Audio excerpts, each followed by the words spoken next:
Colonel Harlan Price snatched the headset directly out of Evelyn Carter's hands. "You are done," he said, his face 2 inches from hers. "You are a file clerk. You do not touch my equipment." He shoved her toward the door with one hand. Behind him on the radar screen, the F-18 was falling. Ryan Mitchell's voice cracked through the speaker. "Ghost, Ghost, where did you go? I need you. Ghost, please." Price reached for the frequency dial. He was going to cut the channel. "I was going to let that pilot die, rather than admit that the most important person in that room had been sitting behind a forgotten desk for 7 years. Before we go any further, if this story is already pulling you in, please take 2 seconds and hit that subscribe button right now. Every week we bring you real stories about extraordinary people who lived quiet lives but carried extraordinary souls. Drop a comment below and tell me what city you are watching from. I want to see exactly how far this story travels. Now let's go back to the beginning, because what you just saw was not where this story starts. It starts 7 years earlier in a small office at the edge of Falcon Ridge Air Station with a woman who had decided the world was done with her. The office was barely large enough to hold a desk and a filing cabinet. There was one window and it looked out at the flight line at the gray tarmac where F-18 Super Hornets lined up in the early morning light like sleeping giants waiting to be woken. Evelyn Carter had requested that window. Not because she wanted to watch the planes. She had made a very careful and deliberate decision never to watch the planes. She had requested the window because she needed to feel the direction of the wind. Old habits, she told herself, just old habits. Every morning, Evelyn arrived at her desk at 6:45, 15 minutes before anyone else, and she made her coffee, black no sugar, and she sat down and she opened the first file of the day. Maintenance logs, flight records, radar correction data. The kind of work that kept the Air Force running, but that nobody ever talked about at dinner. Nobody ever told their children about the woman who caught a transcription error in a radar log and prevented a navigational discrepancy that could have sent a training flight 6 miles off course. Nobody wrote stories about that, and that was exactly what Evelyn Carter wanted. She was 48 years old. She walked with a slight stiffness in her left hip that got worse in cold weather. She kept her dark brown hair threaded now with silver pulled back in a practical knot at the base of her neck. She wore reading glasses on a chain around her neck, and she had a habit of folding them and pressing the frames against her lips when she was thinking through a difficult problem. The younger pilots called her Miss Carter. Not Captain Carter, not ma'am, not ghost, just Miss Carter. The kind of name you gave someone who brought donuts to the morning briefing and remembered everyone's birthdays and never ever asked for anything in return. She had been at Falcon Ridge for 6 years and 11 months when the morning happened. 6 years and 11 months of files and coffee and the sound of jets she never watched. Lieutenant Ryan Mitchell was 26 years old and had been flying F-18s for 14 months. He was talented, everyone said so. His instructors said he had instincts that couldn't be taught a feel for the aircraft, that most pilots only developed in after a decade of flight hours. He was the kind of pilot who made difficult maneuvers look effortless, who talked in the ready room with the casual confidence of someone who had never seriously believed that the sky might one day refuse him. He had heard the name Ghost exactly once. It was during his second month at Falcon Ridge during one of those late-night sessions in the pilot lounge, where the senior guys told stories. Old Lieutenant Colonel Vasquez, a weathered man with a voice like gravel and 2 decades of carrier landings behind him, had mentioned the name almost as an afterthought. "There was a pilot once," Vasquez had said, not looking at anyone in particular, just staring at the ceiling with his arms folded behind his head. "Call sign Ghost, best emergency pilot I ever heard of. Not the fastest, not the flashiest, but if you were falling out of the sky and you had one phone call to make you called Ghost." "What happened to them?" someone had asked. "Her," Vasquez said. "Ghost was a her. And that's the thing about the good ones, they burn bright and then the sky takes something from them and they disappear. Last I heard, she was somewhere doing paperwork." He shook his head slowly. "Waste of a mind like that, absolute waste." Ryan had nodded along with everyone else and then forgotten the story entirely. He had his own future to think about. I was not the kind of young man who spent much time thinking about the people sitting behind desks. The Nevada desert in November carried a particular kind of cold, dry, and sharp cutting through flight suits at the joints, making the fingers stiff inside gloves. It was the kind of morning that reminded pilots that the desert was not a friendly place, regardless of how many times they flew over it. Bravo flight that morning consisted of 4 F-18 Super Hornets conducting a standard combat training exercise over the Nevada mountain range. Routine, the kind of mission that pilots could practically fly in their sleep after enough repetitions. Ryan was flying Hornet 3. He was at 23,000 feet moving through a simulated intercept maneuver when he noticed something wrong. Not wrong in a dramatic way. Not wrong the way it happened in movies with alarms screaming and warning lights blazing red across every panel. It was wrong in the quiet way that experienced pilots learn to fear far more than noise. A subtle hesitation in the engine response when he adjusted throttle. A sensation in the airframe that didn't match what the instruments were telling him. He checked his panel. Everything read normal. He adjusted throttle again. The hesitation was still there. Hornet flight, this is Hornet 3, he said, keeping his voice level. I'm getting an unusual response in my engine feed. Keeping an eye on it. Copy Hornet 3, came the reply from the flight leader, Captain Torres. Report if it changes. Changes, and it changed. 3 minutes and 40 seconds later, both engines flamed out simultaneously. The silence that followed was the loudest thing Ryan Mitchell had ever experienced in his life. There is a particular quality to the silence inside a fighter cockpit when both engines die. It is not peaceful. It is the silence of a machine that has forgotten what it was built to do. The vibration that a pilot feels through the seat, in the stick, in the rudder pedals, that constant, subtle, alive vibration that tells the body everything is working, simply stops. And the aircraft, which has been a living thing, responding to every input with power and precision, becomes suddenly something much more fundamental. It becomes a very expensive, very aerodynamic rock. And rocks do not fly. Ryan Mitchell had trained for this. Every fighter pilot trained for this. But training was something that happened at a controlled altitude with instructors watching and an ejection seat as the final answer if everything went wrong. This was 22,000 feet over the Nevada mountains, with 2 dead engines and the ground rising to meet him, and the knowledge immediate and absolute and terrifying that he had a very limited window to solve an unsolvable problem. Mayday, mayday, mayday. His voice was controlled. They trained you for that too. Keep the voice level. Keep the transmission clear. Falcon Ridge, this is Hornet 3. Both engines flamed out. I'm at 22,000 feet and descending. I need immediate assistance. The response from the control room came back fast, but Ryan could already hear something underneath the professional calm, the particular tension of people realizing that the routine morning had just become something else entirely. Hornet 3 Falcon Ridge copies. Confirm both engines out. Confirmed both engines out. I am attempting restart procedures. He ran the restart checklist. The engines did not restart. Falcon Ridge restart unsuccessful. I need options. What he heard next in the control room, though he could not see it, was every trained controller in the room looking at each other and then looking at their screens, running calculations that were telling them things they did not want to be true. Inside the Falcon Ridge Air Station control room, the atmosphere shifted in the way it only shifted during real emergencies. Not the practiced urgency of drills, but the genuine, slightly nauseating weight of understanding that something was actually going wrong. Senior Controller Sergeant Diana Okafor pulled up Ryan's radar track and felt her stomach tighten.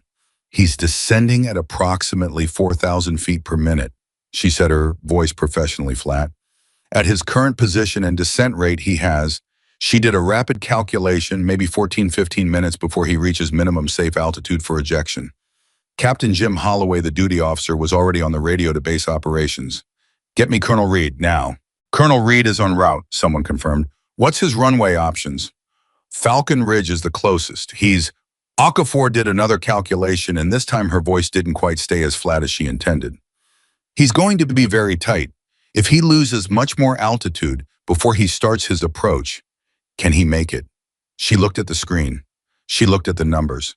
And she did the thing that good controllers always did when the numbers were bad. She told the truth.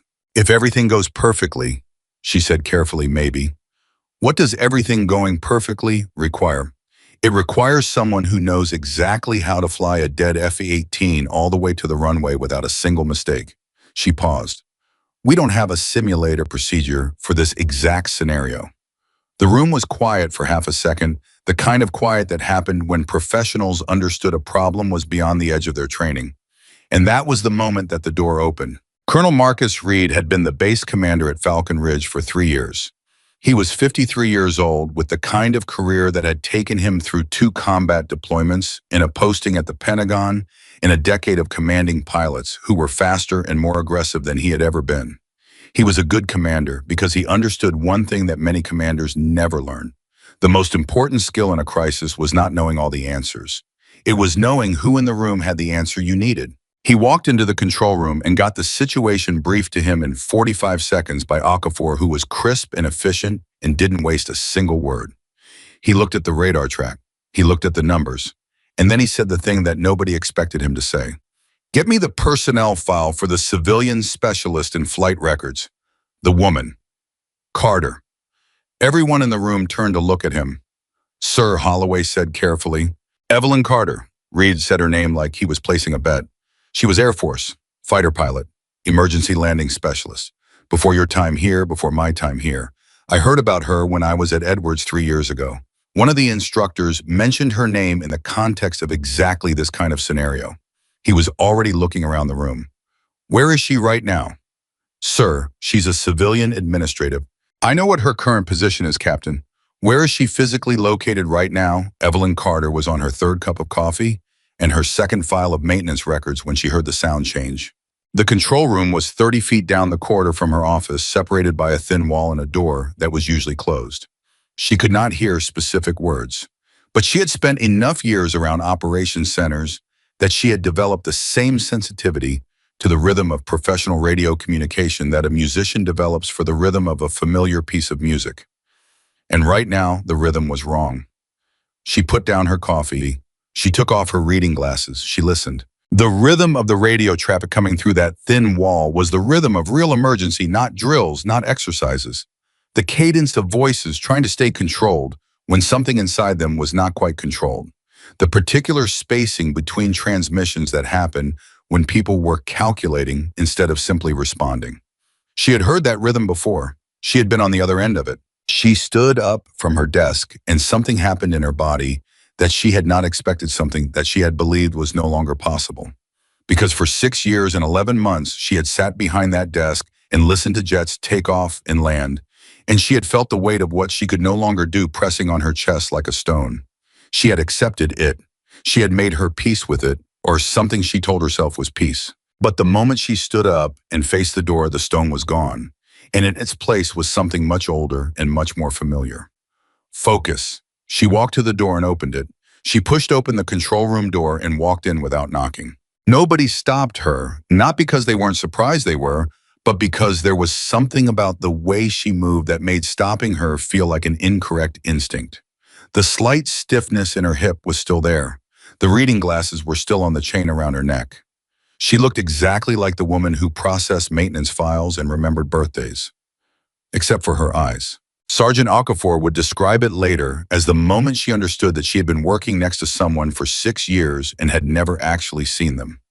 Colonel Reed met her at the door. "Carter," he said, "Sir." And then without preamble, without any of the social negotiation that the situation might otherwise have called for, "What's his altitude?" 18,000 and falling, both engines out.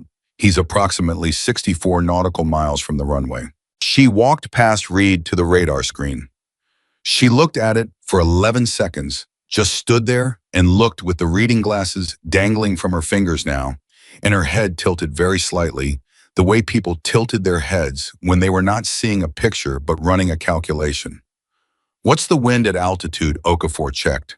"Northwest at 12 knots, gusting to 18. Fuel state. Tanks are still full. He just went up." Evelyn pressed her lips together. "Full tanks are dead weight. He needs to dump fuel if he can." She looked at Reed. "Can he dump? F-18 doesn't have a fuel dump system." "Then he's carrying the weight." She calculated again. Something moved in her face, not alarm, but a kind of focused intensity that settled into her expression like a mask being taken off rather than put on. "He needs to adjust his glide angle at exactly the right moment, or he will be short of the runway by approximately 1 mile. She paused. 1 mile short in a dead F-18 means he ejects or he hits the desert floor. The room had gone quiet in a way that it had not been quiet before, not the quiet of people waiting for a procedure to work, but the quiet of people watching someone else understand a problem in a way they could not. Reed looked at her. Can you talk him in? She looked at the radar track one more time, and then she held out her hand. Give me the headset. There was a moment, brief but real, when the young controllers hesitated. It was not malicious. It was the automatic biological hesitation of people whose training had given them a clear hierarchy of authority, and the hierarchy they had been operating within for years did not have a civilian file specialist at the top of it. Their eyes went to Holloway. Holloway looked at Reed, and Reed made the decision that he would later say was the easiest decision of his career. Give her the headset. Okafor handed it across. Evelyn seated it over her ears with the practiced efficiency of someone who had worn a headset 10,000 times. She adjusted the mic without looking at it. She pulled a chair close to the radar screen, but did not sit down. She stood slightly, leaning one hand on the edge of the console. Not tense, settled. Hornet 3, she said. This is Falcon Ridge. I'm calling sign Ghost. I hear you. The pause on the other end lasted approximately 2 seconds, which in an emergency radio transmission is an eternity. Then Ryan Mitchell's voice came back and something in it had changed. He had been professional. He had been trained. He had been following a procedure with the grim concentration of a pilot who understood the arithmetic of his situation and was refusing to let the arithmetic break him. But underneath all of it, he had been alone. And suddenly he was not. Ghost, his voice broke on the word, not breaking down, breaking open. Ghost is that, they told me you were, are you real? Evelyn almost smiled. I'm real, she said. Give me your altitude and airspeed. 15,200, airspeed 208 knots. I've got the aircraft is handling its just without power. I can feel every gust, and I keep wanting to fight it, and I know I shouldn't fight it, but Ryan. She said his name the way experienced pilots said names in emergencies, not gentle, not hard, but grounded. Present. The voice of someone who was standing next to you even from 60 miles away. Stop talking for 1 second and listen to me. Silence. The aircraft is not fighting you, she said. You are fighting the aircraft. Do you feel the difference? Another pause.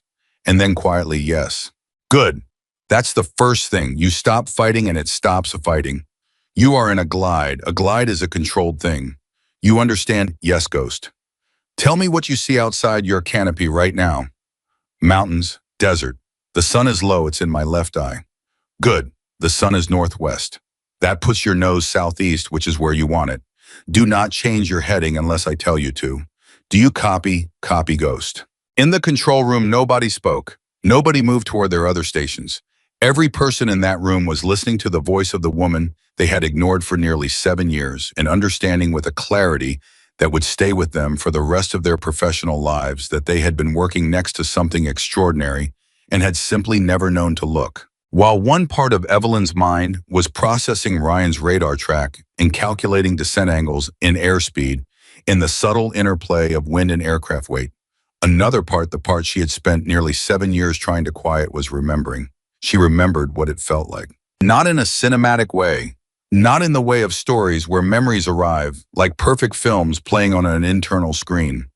She remembered it in the body and the particular quality of stillness that settled over the hands and the forearms when the engine stopped.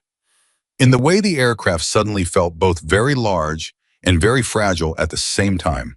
In the specific calibration required to not overcorrect to resist the screaming instinct to pull and push and force the machine into doing what it no longer had the power to do. She had been at 31,000 feet.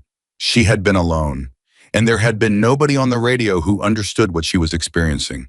She was not going to let that happen to this kid. Hornet 3, she said, keeping her voice in that same calibrated register, not soft but human.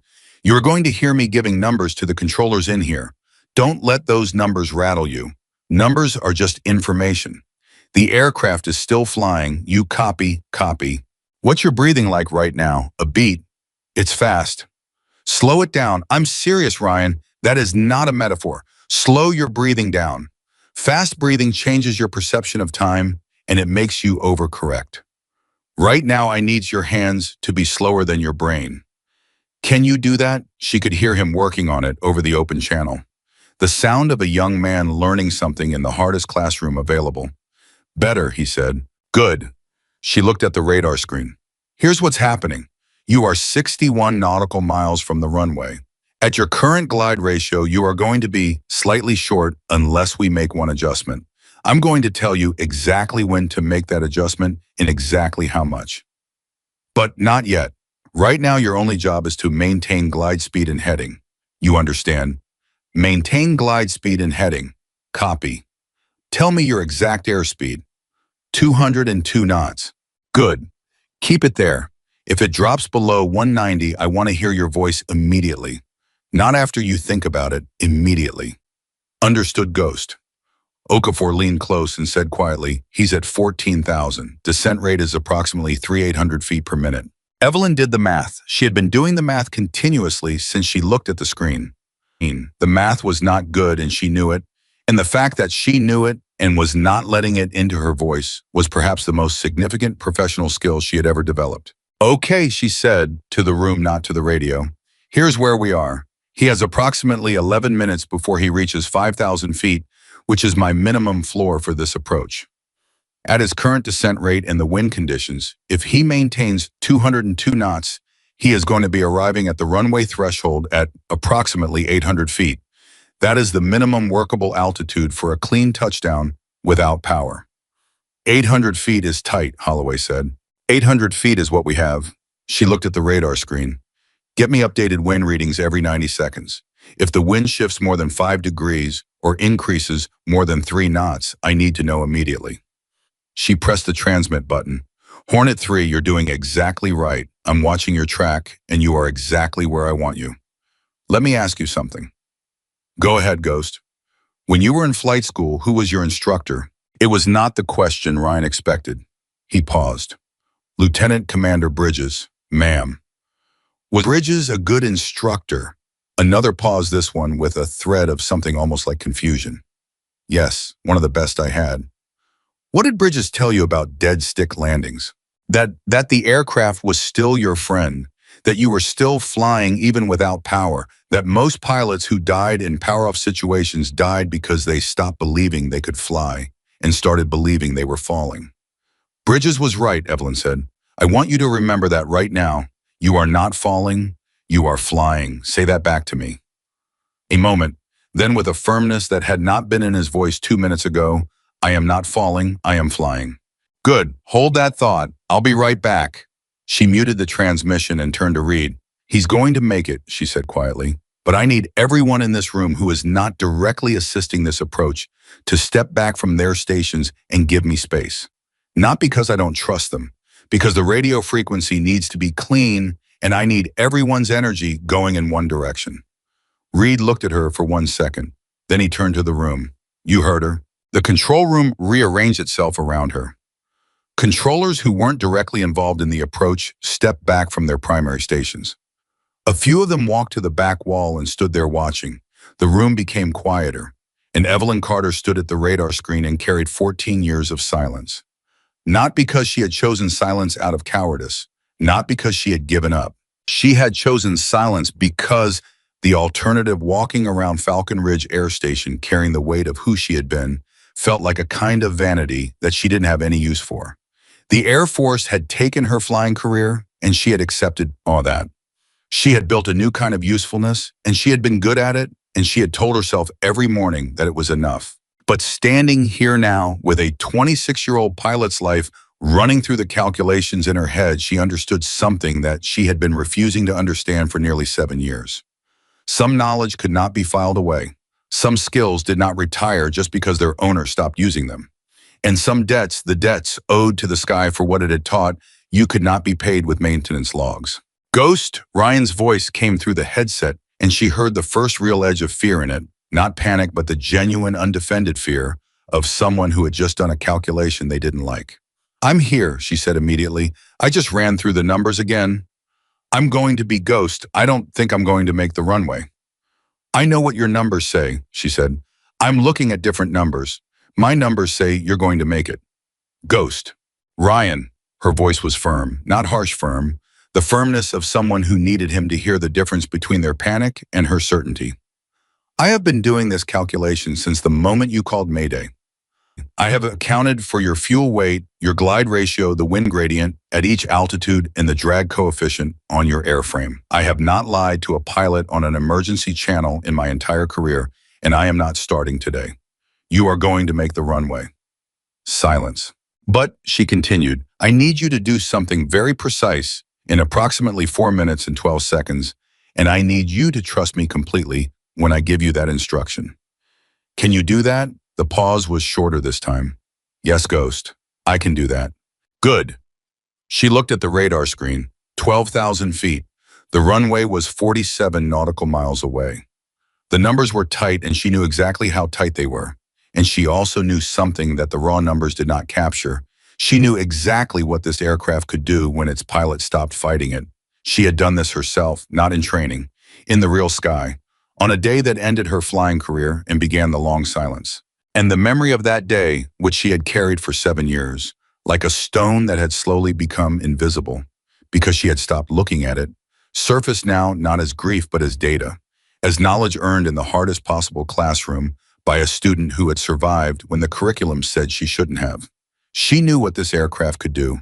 She knew what this pilot could do. She was going to get him home. Colonel Harlan Price had been at Falcon Ridge for 8 months.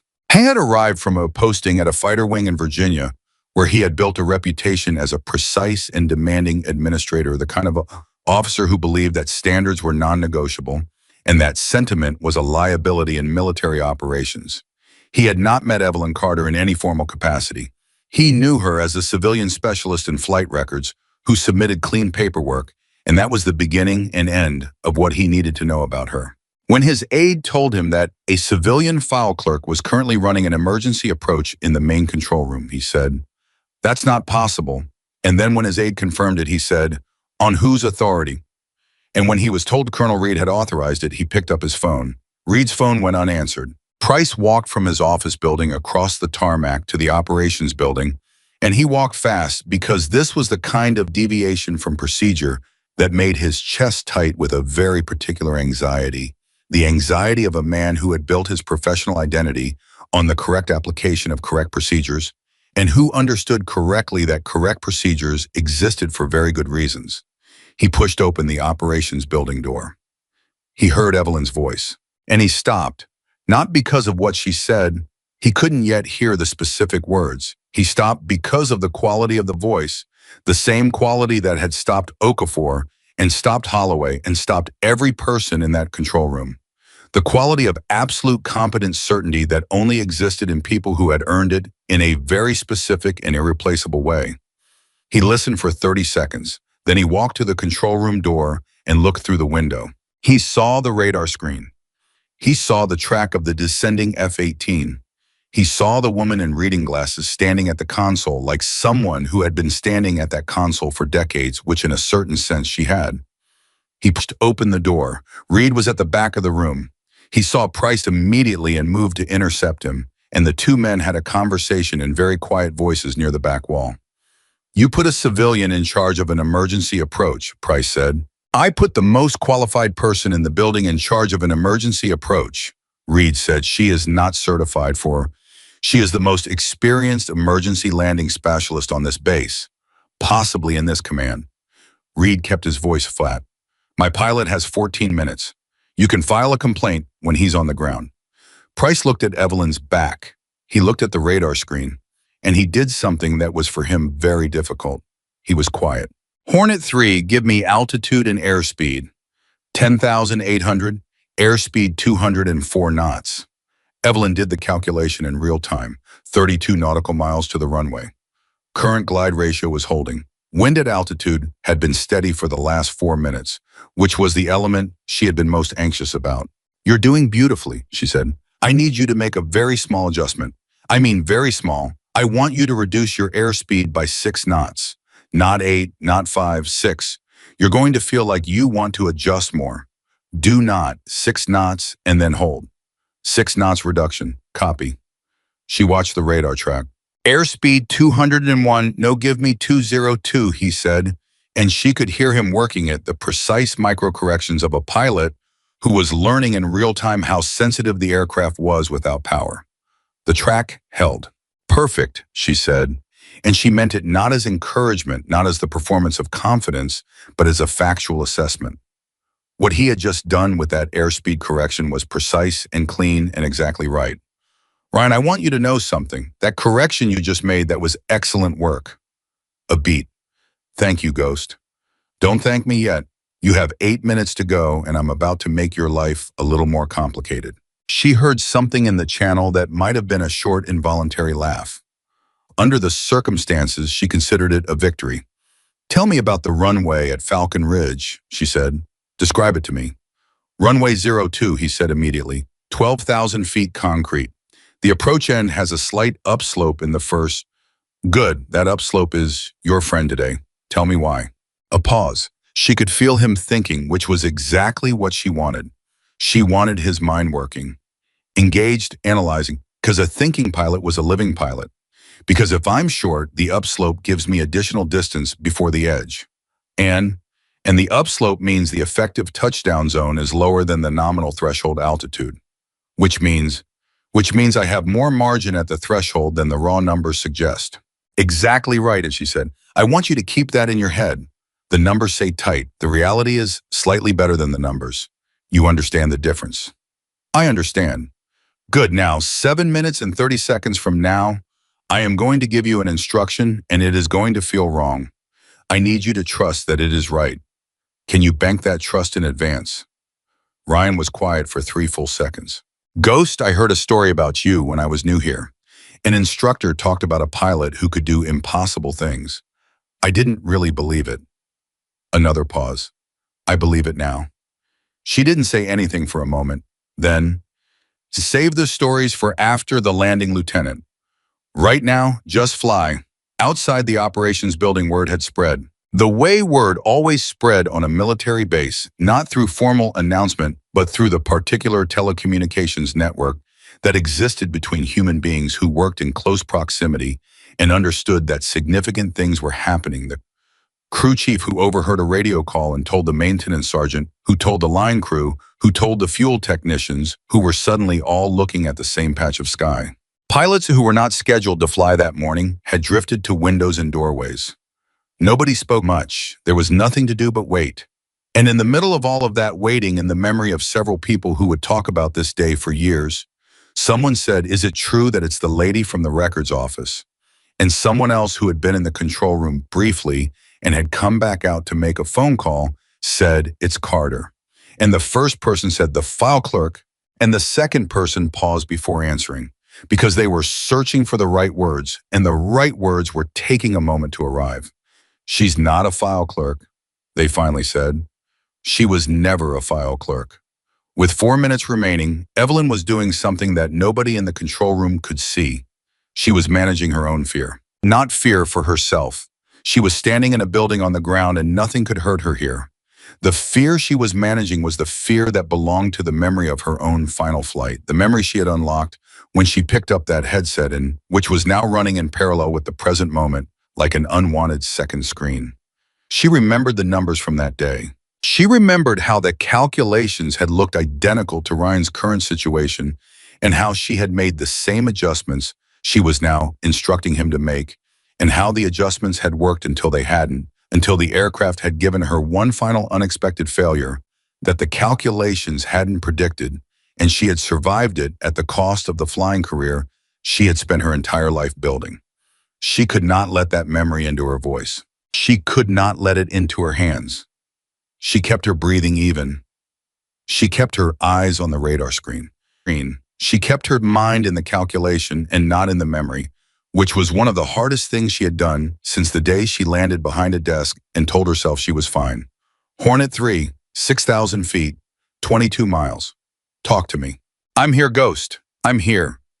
Ryan's voice was steady now in a way it had not been at the beginning, not the brittle steadiness of someone forcing control, but the genuine steadiness of someone who had found their feet under them.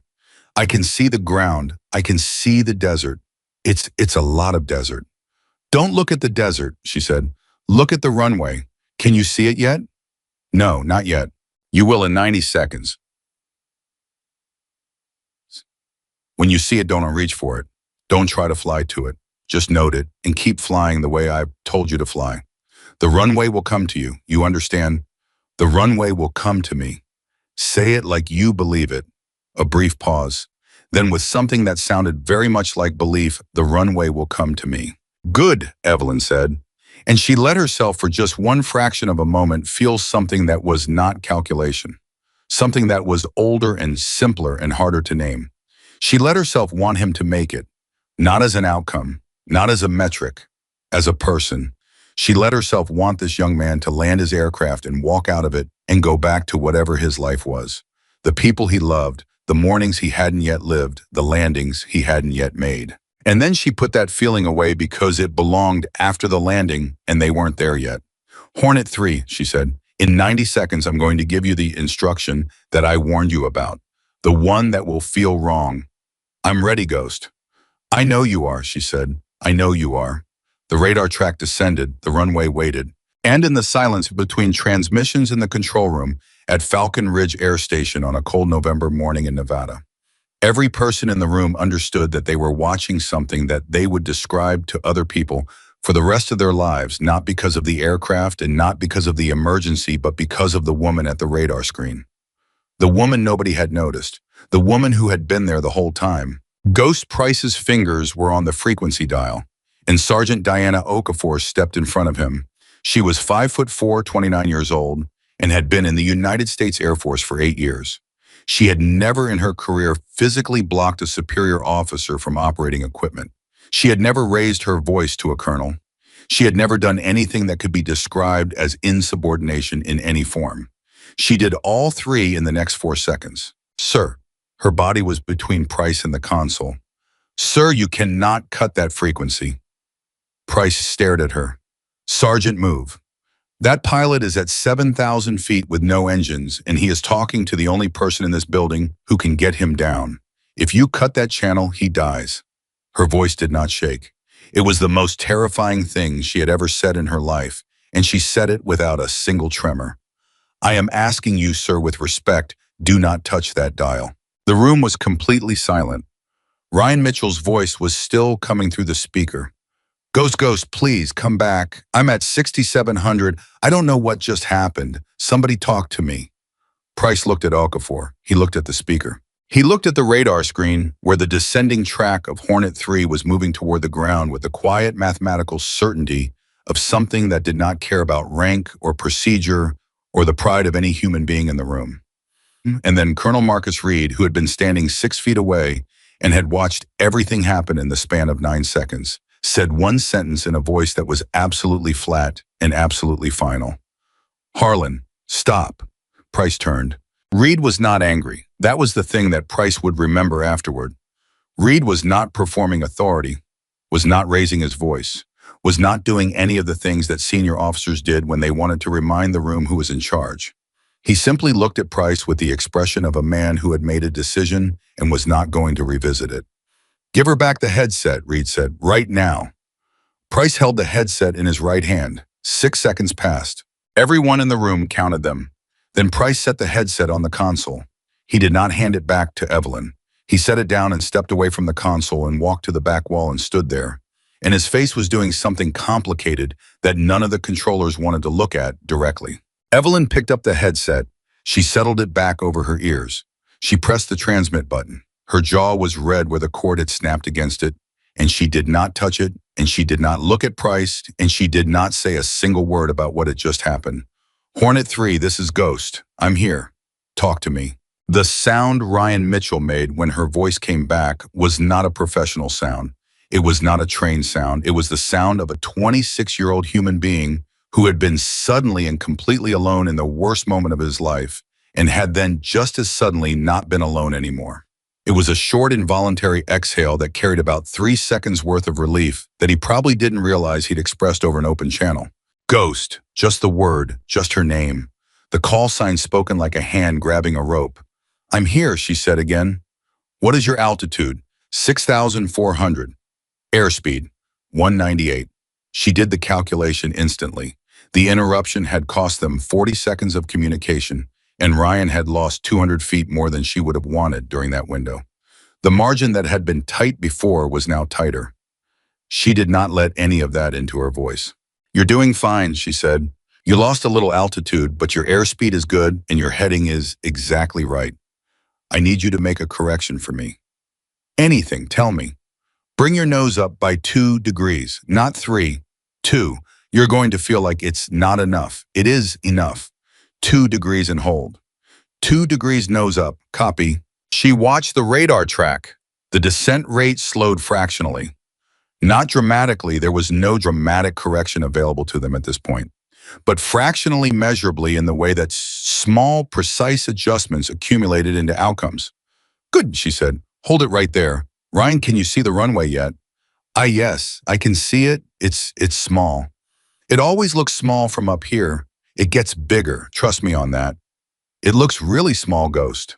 Every runway in the world looks small from 5 miles out in a dead aircraft. That is a completely normal reaction and it means absolutely nothing. Keep your eyes on it and don't move your hands. Behind her, Okafor was feeding her updated wind numbers in a quiet, steady stream. Reed had moved closer to the console. Price remained at the back wall and said nothing. And outside the operations building on the flight line, on the tarmac, in the doorways of hangars and maintenance buildings across Falcon Ridge, air station people were looking up at the same patch of Nevada sky, waiting. At 6,000 feet and 19 miles out, Ryan Mitchell was flying a dead aircraft toward a runway that was about to either receive him or refuse him, and the difference between those two outcomes was currently contained in the voice of a woman whose name most of the base had never bothered to learn. The timer on Okafor's screen read 7 minutes 40 seconds to threshold. That was when the wind shifted. It did not shift dramatically. It did not announce itself. It moved 3 degrees to the north and increased by 4 knots, and it did it in the space of 30 seconds, which was the amount of time between Okafor's last reading and her next one. Ghost, Okafor said quietly. Wind has moved, northwest at 22, gusting 26. Evelyn felt it before Okafor finished the sentence. She felt it in the radar track, the tiny, almost imperceptible, sideways drift in Ryan's course that told her the aircraft was being pushed. Ryan hadn't noticed it yet. He was managing airspeed and altitude, and the sight of a runway that still looked too small from too far away, and the wind was doing what wind did, which was arrive without asking permission and change every calculation that had already been made. She had 40 seconds to adjust. Hornet 3, I need you to listen carefully. The wind has changed. You're going to feel a push from your right. Do not fight it. I'm going to give you a new heading. Copy. Turn left 2 degrees, not more. Turning left 2. A pause. Ghost, I can feel it. The aircraft is moving. I know. 2 degrees left and hold. You're correcting for the wind, not fighting it. There's a difference. 2 degrees left, holding. She watched the track correct. It was not perfect. The wind was still pushing and Ryan was having to hold a constant slight pressure on the rudder to maintain the corrected heading. And that pressure was introducing drag that the calculations hadn't accounted for. She revised her mental model of his arrival altitude. 750 feet at threshold instead of 800. Still workable. Barely. But barely was a word she had worked with before. Okafor, she said, without taking her eyes off the screen. Confirm crash and rescue is positioned. Crash and rescue is on standby at the runway threshold. Fire suppression. Standing by. She nodded once. Not because she expected Ryan to need those things. She positioned them because a pilot who knew rescue was waiting at the end of the runway, was a pilot who could commit to the landing without a corner of his mind managing a worst-case scenario. It freed up mental bandwidth. Every bit of bandwidth mattered. Ryan, she said, fire and rescue is on the runway, not because I think you're going to need them, because that's how we do every emergency landing. You understand? Understood, Ghost. Tell me your altitude. 4,800. Airspeed. 201. Good. He'd managed to hold the airspeed through the wind correction. That was not a simple thing to do. And she knew it, and she let herself acknowledge it privately before speaking. That airspeed correction you just held, through the wind change, that was textbook, she said. I mean that. I'm terrified, Ghost. He said it plainly, not as a confession, but as information.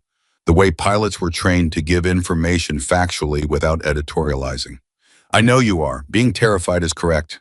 If you weren't terrified, I'd be worried about your judgment. A beat. You know what the difference is between a terrified pilot and a dead pilot. What? The terrified pilot keeps flying.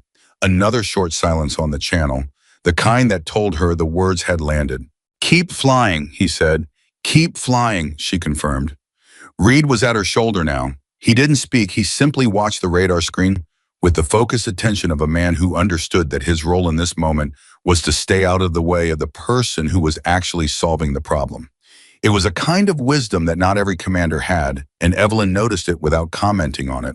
2 minutes to my decision point, she said to Reed quietly so the channel didn't carry it to Ryan. Reed looked at her. Decision point for what? There's a moment coming where his numbers are going to look unworkable. They're going to tell him he can't make the runway.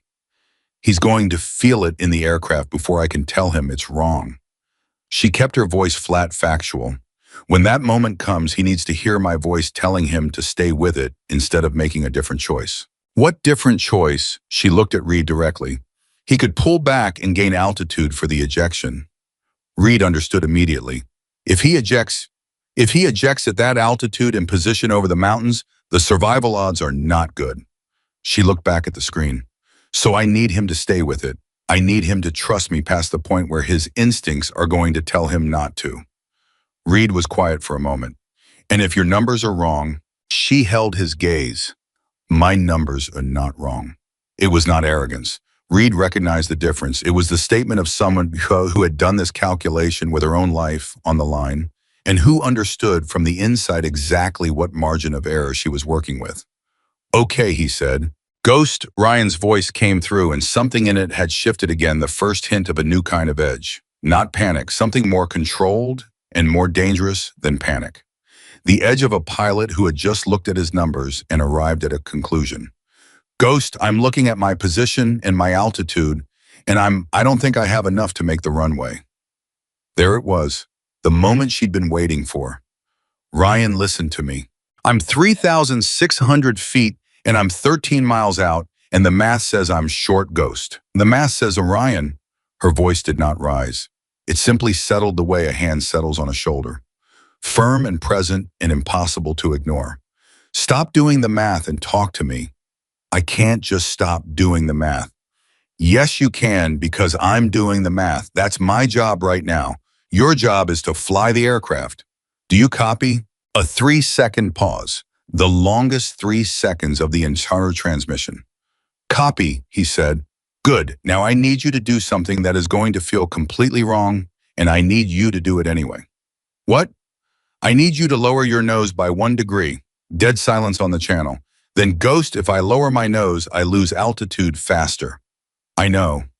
That's the wrong direction. I know it feels that way. 1 degree nose down, Ryan. Now. In the control room. Okafor turned to look at Evelyn with an expression that she kept off her face with professional discipline, but which her eyes did not entirely conceal. Because what Evelyn was asking Ryan to do looked on the numbers exactly like what Ryan thought it was, a command to descend faster when he was already concerned about being short. But Evelyn was not looking at the same picture everyone else was looking at. She was looking at something that came from years of flying dead aircraft that had no right to be still flying.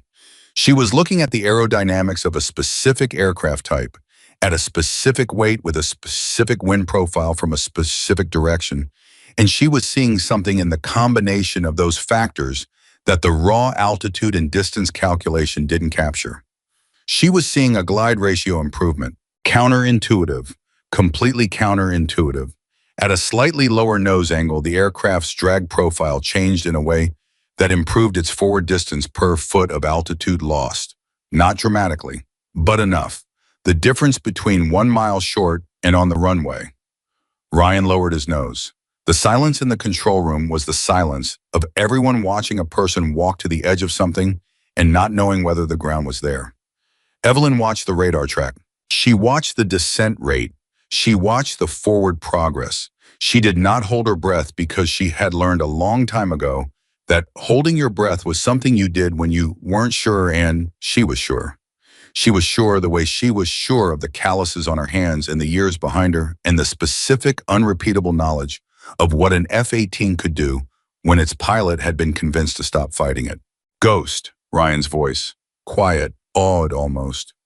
My forward progress just it increased. I know. How did you know that would?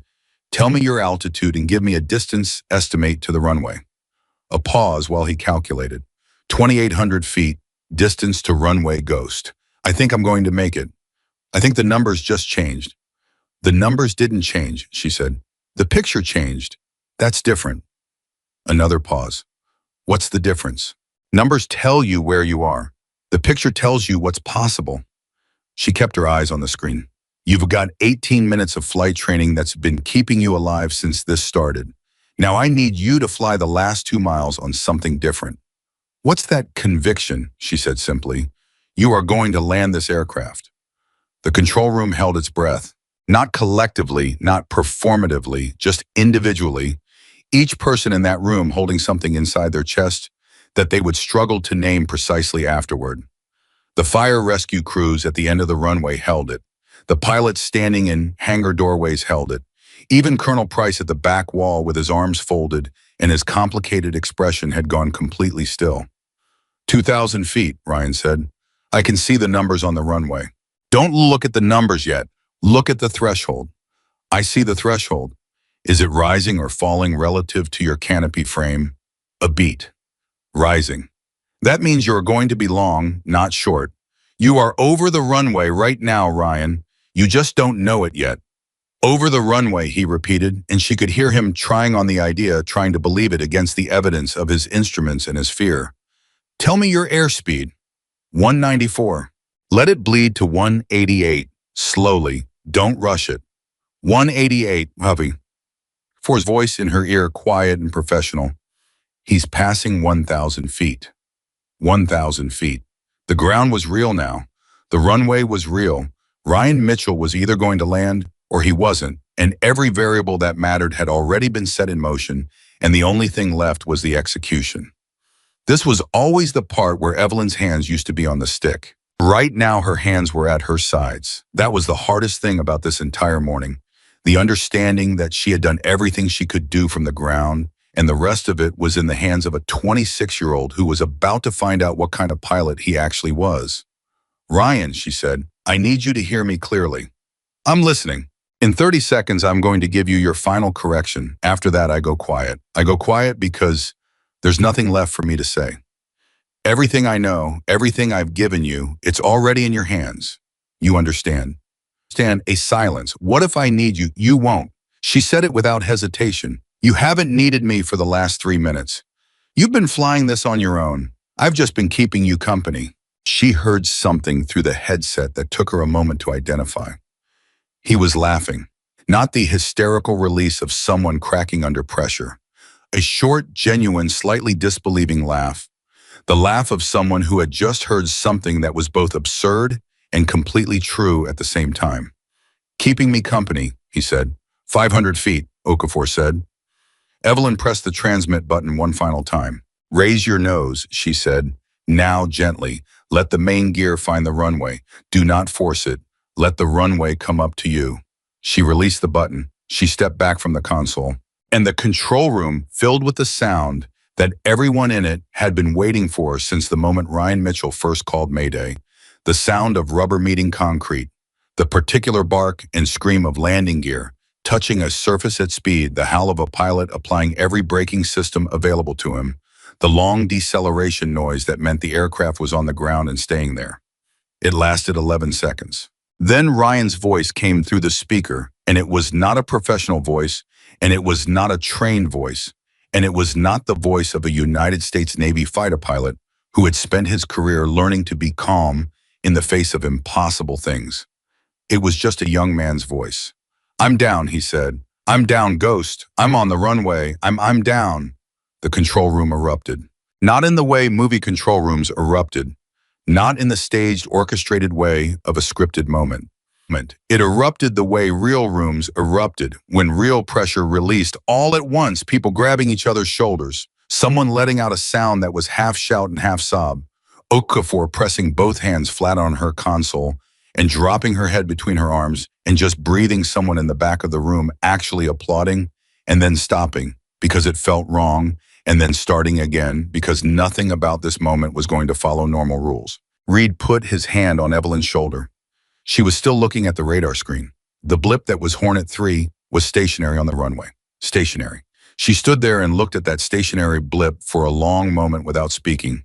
And Reed left his hand on her shoulder and didn't say anything because he understood that what she was doing right now was not celebrating and was not processing and was not any of the things that the people around her were doing. She was just looking at the proof that the calculation had been right.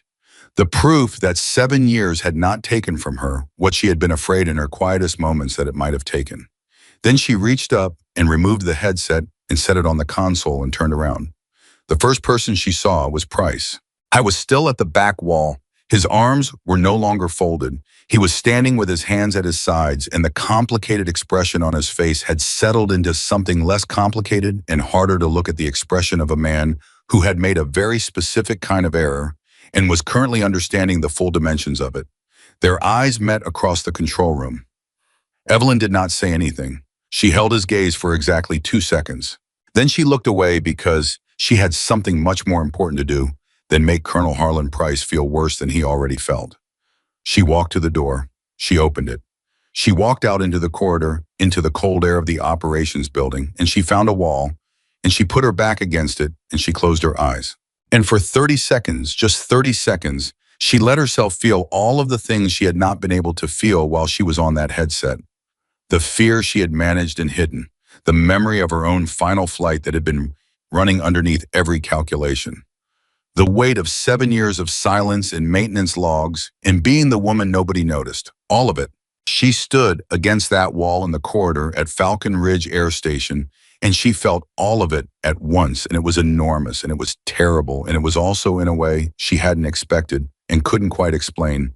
It was clean, like something that had been held under pressure had finally been allowed to simply be what it was. After 30 seconds, she opened her eyes.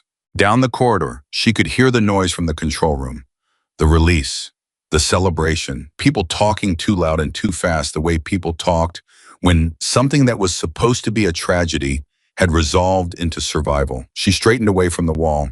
She rolled her shoulder once, the left one, the one that carried the oldest scar from the oldest injury. She walked back toward her office. She was halfway there when Reed came through the control room door and saw her. "Carter," he said. She stopped. He walked to her, and he was not the base commander in that moment, and they both knew it. He was simply a man who had just watched something significant happen and needed to acknowledge it to the person who had made it happen. That was... He stopped. Tried again. "I've been in this Air Force for 30 years. I've seen a lot of things in this Air Force." He shook his head. "That was something I haven't seen."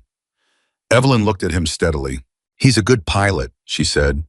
"He was always going to make it." Reed almost smiled. "You did believe that when you first looked at the radar screen?"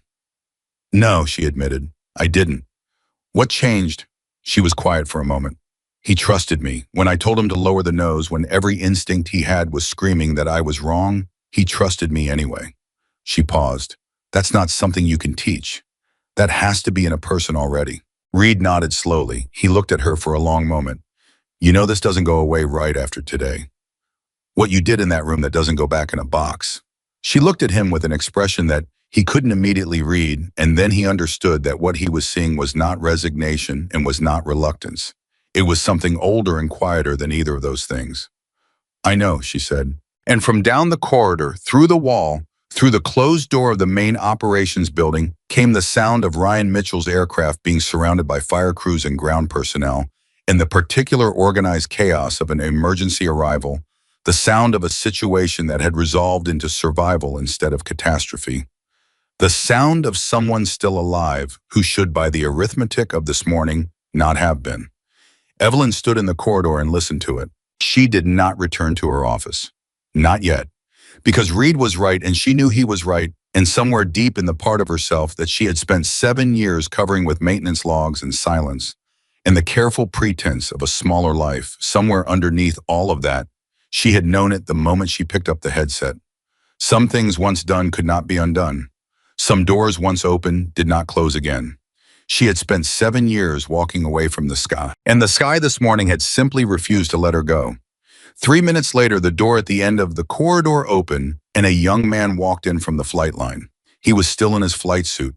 His helmet was under his arm. His face had the particular quality of someone who had very recently been through something that the human mind needed considerable time to process. Pale, under the tan eyes, slightly too wide hands that were not quite steady. He stopped when he saw her. He did not seem to know what to say. She did not help him find the words. She waited. Because this was his moment too, and he had earned it. "You're Miss Carter," Ryan Mitchell finally said. His voice was slightly rough. "You're the one from you work in the records office." "I do," she said. He looked at her. He looked at her the way people sometimes looked at things that didn't match the shape they expected, trying to reconcile what they saw with what they now knew. "You saved my life," he said. She met his eyes. "You saved your own life," she said. "I just stayed on the radio." He shook his head slowly. That's not what happened." "What do you think happened, Lieutenant?" He opened his mouth, closed it, tried again. "I think the most important person on this base has been sitting in a room by herself for 7 years, and nobody knew it." The corridor was quiet. Evelyn Carter looked at the young pilot in his flight suit with his slightly unsteady hands and his eyes that were still carrying the particular brightness of someone who had looked at the wrong side of a line and come back. She thought about a lot of things in that silence. She thought about a cockpit at 31,000 feet and the sound of her own engines dying and the voice that wasn't there when she needed it. She thought about the long drive to Falcon Ridge 7 years ago, with her injury and her silence and the decision she had made to let the world forget her name. She thought about maintenance logs and birthday remembrances and 6 years and 11 months of being invisible. She thought about the word conviction. Then she said, "Go see the flight surgeon, Lieutenant, and call your family." He nodded. He started to move past her. Then he stopped. "Ghost," he said. "Not Miss Carter. Ghost. Thank you." She looked at him for one more second. "Welcome back to the ground," she said. He walked out through the door at the end of the corridor, and she stood alone and listened to his footsteps fade, and the bass hummed around her, with the sound of a normal morning reassembling itself after something that was not normal at all. And in the small office at the edge of the operations building, on the desk by the window that looked out at the flight line, the window she had requested because she needed to feel the direction of the wind, a half-finished cup of black coffee had gone cold. She did not go back to it, not because she was done with the work of the office, not because she was planning to walk away from the files and the records and the careful administrative labor of keeping an Air Force running, but because something had shifted in the weight of this morning in a way that she was still measuring. And she had learned in the sky, in the long silence afterward, and now again today, that the moments that changed you didn't announce themselves. They simply arrived, and they were enormous, and afterward, the world looked exactly the same as before, and completely different at the same time. She stood at the window. She watched the flight line. She watched the fire crews moving around Ryan Mitchell's F-18. And for the first time in 6 years and 11 months, she let herself watch the planes. The official incident report landed on Colonel Harlan Price's desk at 1400 hours. He had been waiting for it. He had spent the 3 hours between Ryan Mitchell's landing and the report's arrival doing something that people who knew him would have described as entirely out of character. He had been sitting at his desk without doing anything. No phone calls, no paperwork, no subordinates summoned and dispatched. Just sitting with his hands folded on the desk surface looking at the wall. His aide, a sharp young captain named Torres, had knocked twice and been waved away both times. Price was not a man who spent time sitting with uncomfortable things. His entire career had been built on the premise that discomfort was a problem to be solved, a situation to be corrected, a deviation from procedure to be addressed and closed. He had risen through the ranks precisely because he was the officer who looked at a problem and immediately began moving toward a solution, and the moving was so instinctive and so constant that he had never developed much practice at simply remaining still in the presence of something that couldn't be fixed by action. What he had done in that control room could not be fixed by action. He had grabbed a headset out of a woman's hands while a pilot was falling out of the sky. He had tried to cut the radio frequency. He had been physically stopped by a sergeant half his age. And then he had stood at the back of the room and watched the woman he had tried to remove save a life with nothing but her voice and 20 years of knowledge that he had never thought to ask about. The incident report confirmed what he already knew. Both engine flameouts caused by a fuel system contamination during the pre-flight Fueling process, a maintenance error, not pilot error, which meant Ryan Mitchell had gone up in an aircraft that was already carrying a failure he had no way to detect. The report was thorough and precise, and it contained a section near the end under the heading of emergency response that described the role of civilian specialist Evelyn Carter in the successful recovery of Hornet 3. Price read that section 3 times. Then he picked up his phone and called Reed. Reed answered on the second ring. Marcus, I need to talk to you, Price said. Yes, Reed said. You do. A pause. My office, 15 minutes, and the call ended. Price set the phone down. He stood up, straightened his uniform, and walked out the door. Across the base in the flight surgeon's examination room, Ryan Mitchell was sitting on a medical table in a paper gown, while Dr. Amelia Vasquez, the base flight surgeon, worked through a standard post-emergency physical with the focused efficiency of someone who had done this many times before. Ryan's vitals were normal. His hands had stopped shaking approximately 40 minutes after landing. His cognitive responses were sharp and appropriate. He was fine, physically. Your cortisol is through the roof, Dr. Vasquez said, not unkindly marking something on her tablet. That's normal for what you went through. It'll normalize over the next 48 hours. I'm going to recommend 48 hours of stand down before you go back in a cockpit. Understood, Ryan said. She looked at him over the tablet. You want to talk about it? Not yet. That's also normal. She made another note. The chaplain is available if you want. I'm okay. He said it reflexively and then reconsidered. I mean, I will be okay. Right now, I'm still kind of processing it.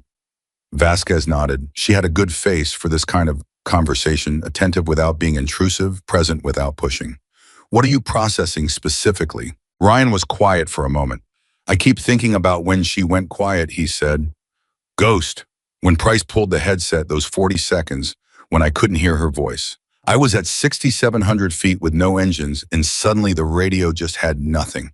And I felt it physically. I felt it in my chest like something had been taken out. And then she came back. He looked at his hands. I've never had that experience before, of someone's voice being the thing keeping me not just calm, but present. Like without her voice, I was starting to drift somewhere I couldn't come back from. And then she was back, and I snapped back into my body. He paused. Does that make sense? It makes complete sense, Vasquez said. That's what a good controller does. That's what she did. She's not a controller. She processes maintenance records. Vasquez looked at him steadily. Today she was a controller. Ryan shook his head slowly. No, today she was whatever she actually is, which is something I don't have a word for. He looked up. I want to know her story. I want to know everything about how someone like that ends up in a records office. Vasquez set down her tablet. Ask her, she said simply. In Reed's office, the conversation between the two colonels had been going for 11 minutes and had not gone the way that either of them expected. Price had walked in prepared for a confrontation. He had composed in the walk across the base a version of events that acknowledged the emotional temperature of the moment, while defending the procedural basis of his actions. A civilian specialist operating radio equipment in an active emergency without certification or authorization was a genuine regulatory issue regardless of the outcome. He had the argument ready. He never used it. Because Reed didn't come at him with anger. Reed sat across the desk and looked at him with the expression of a man who had moved past the point where anger was the most useful emotion available, and who was now operating in the territory of something more considered and more permanent.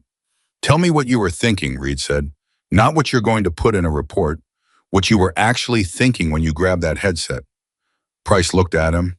He had not expected that question. He had expected accusation. He had expected procedure. He had expected the formal language of an incident that was going to move up the chain. He had not expected Reed to ask him what he was actually thinking.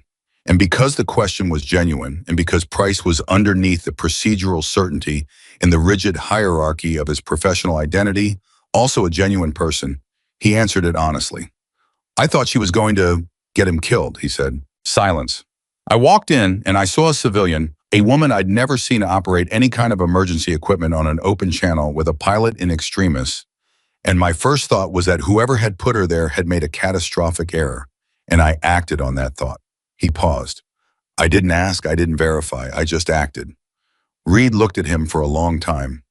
You know what the core of that is, Reed said finally. I assumed, Price said. He said it like a man who understood the weight of what he was admitting. You looked at her and you saw what was on the surface, and you built a complete operational picture from it in about 3 seconds, and you acted on it without checking a single element. Reed leaned forward. Harlan, she has more emergency landing hours in her flight record than anyone currently serving on this base, including you, including me. Being me. Price was very still.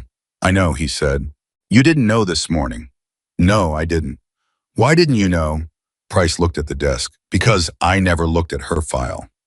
The sentence sat in the room between them. Reed did not pile on. He was not the kind of commander who needed to drive a lesson home with additional weight once it had already landed.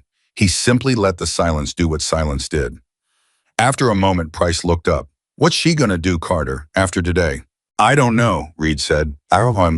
That's her decision, but I'll tell you what I'm going to do. I'm going to make sure that everyone on this base knows who she is. He paused. Everyone who should have known a long time ago. The meeting ended 17 minutes after it began. Price walked back across the base alone, and this time he did not look at the ground. He looked at the people he passed, the maintenance crews, the junior officers, the administrative staff moving between buildings. He looked at them the way he had not looked at them before, which was as people who might be carrying something he had never thought to ask about. It was an uncomfortable way to look at the world. He suspected it was going to stay uncomfortable for a long time. And he suspected, though he would not have admitted it to anyone yet, that uncomfortable was probably the correct way to feel. At 1500 hours, Evelyn Carter received a phone call. She was back at her desk. She had returned to it approximately 2 hours after the landing because the files still needed processing and the radar data still needed correction, and the work did not stop because something significant had happened. She had answered 3 separate colleagues who knocked on her office door, each one wanting to say something about the morning, each one slightly uncertain how to start the conversation, each one receiving a polite acknowledgement and a gentle redirection.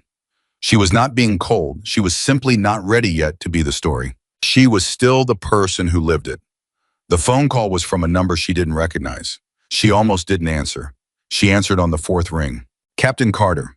The voice on the other end was male, older, with the particular cadence of someone who had spent decades making important phone calls and had never quite lost the formality of the first one. This is General Patricia Holman's office. I'm calling on behalf of the General. She'd like to speak with you at your earliest convenience about the events of this morning. Evelyn set down her pen. General Patricia Holmes was the commanding general of Air Combat Command. She was in the organizational structure of the United States Air Force, approximately as far above Evelyn Carter's current administrative position as the stratosphere was above the Nevada desert floor. I see, Evelyn said carefully. May I ask how the general became aware of this morning's events? A brief pause. The general monitors all emergency incidents involving aircraft within her command captain. She received a preliminary briefing approximately 1 hour ago. Another pause. She asked specifically whether the civilian specialist involved had previously held a military commission. She did her research, Evelyn said. The general is thorough, the aide confirmed. Would tomorrow morning at 0800 work for a call? Evelyn looked out her window at the flight line. The sun was lower now. The F-18s were lined up in their usual positions, except for the space where Hornet 3 would normally have been, and that absence was somehow more noticeable than the presence of the others. 0800 works, she said. Thank you. She hung up. She sat with the phone in her hand for a moment. Then she set it down, picked up her pen, and went back to the maintenance log she had been working on. Not because she was indifferent to the call, not because she was unaware of what it might mean, because the log had an error in it, and errors in maintenance records could cost lives, and that work had not changed in importance just because a general wanted to talk to her. Some things remained constant. That constancy was something she had always trusted more than attention. At 16:30, Ryan Mitchell knocked on her office door. I was out of his flight suit now in the standard utility uniform that made him look younger, somehow less like a fighter pilot, and more like a very earnest young man who had spent the morning in the most frightening experience of his life and was now trying to figure out what to do with the afternoon. Can I come in? He said. Evelyn looked up from her desk. She gestured to the chair across from her. He sat down, and for a moment, he didn't say anything. He looked around the office, the filing cabinets, the stacked folders, the single window with its view of the flight line, and she could see him trying to reconcile the space with what he now knew about the person who occupied it. Small office, he said finally. It's sufficient. He nodded. He looked at his hands briefly, then back at her. I called my mother, he said. After the flight surgeon, I called my mom. Evelyn waited. She cried, he said. I didn't expect that. I mean, I expected it, but I couldn't hear her crying without. He stopped. Sorry, that's not what I came here to say. What did you come here to say? He looked at her directly. I want to know who you are. She held his gaze. You know who I am. I'm the woman from the records office. No. He said it gently but firmly. I know what your job title says. I want to know who you are. I want to know how someone like you ends up in a place like this. Evelyn was quiet for a moment. She looked at the window. Then she looked back at Ryan and she made a decision, not a dramatic decision, not a decision that felt large in the moment, but one of those small decisions that turned out later to be the ones that mattered most. She told him. Not all of it, not the version with all the details and the classified elements that were still technically not hers to share freely, but the shape of it, the arc of it. She told him about the call sign. She told him about the years of flying, about the instincts developed over thousands of hours in the air, about becoming the pilot. Other pilots called when they needed someone who could think past the edge of the standard procedures. She told him about the test flight and the catastrophic failure and the choice she had made to control the aircraft away from a populated area before ejecting to spend the last seconds of her flying career making sure the ground below her stayed safe. She told him about the injuries, about the rehabilitation, about the moment a doctor had told her with genuine compassion and no ambiguity at all that her days in a fighter cockpit were permanently over. She did not make it dramatic. She told it the way she processed everything factually at a steady pace with the same calibrated tone she had used on the radio that morning. But Ryan listened to it the way the radio channel had been quiet during the most critical moments of his approach, with complete, respectful, absolute attention. When she finished, the office was quiet for a long time. Why did you stay? He asked. After the flying, why stay in the Air Force world? Why not go somewhere else entirely? She thought about this. She had thought about it many times over the years, always arriving at the same answer from slightly different directions. Because the work here matters, she said. A maintenance log error doesn't make the news. Nobody writes stories about radar data corrections. But those things keep people alive, and I knew how to do them well, and I needed somewhere to put she paused, choosing the word carefully, my usefulness. But nobody knew, Ryan said. Nobody here knew what you'd done before. You never told anyone. I told the people who needed to know during my hiring process, she said. My background is in my file. He stared at her. Did anyone ever read your file? She looked at him steadily. What do you think? The silence that followed that question was one of those silences that answered itself. Ryan put his elbows on his knees and pressed his hands against his face briefly, a gesture that was not despair, but something adjacent to it, the gesture of someone realizing the dimensions of a thing they had been part of without knowing it. Price didn't read your file, he said. No. None of the commanders here. Colonel Reed knew a version of it, she said. He'd heard a reference somewhere years ago. He remembered it when it mattered. She paused. That was enough. That's not enough, Ryan said. That's ghost. That should never have been enough. Someone with your background, your experience, you should have been. What? She said, not sharply, genuinely curious. What should I have been? He opened his mouth, closed it. She watched him work through the answer, and she waited because this was actually important.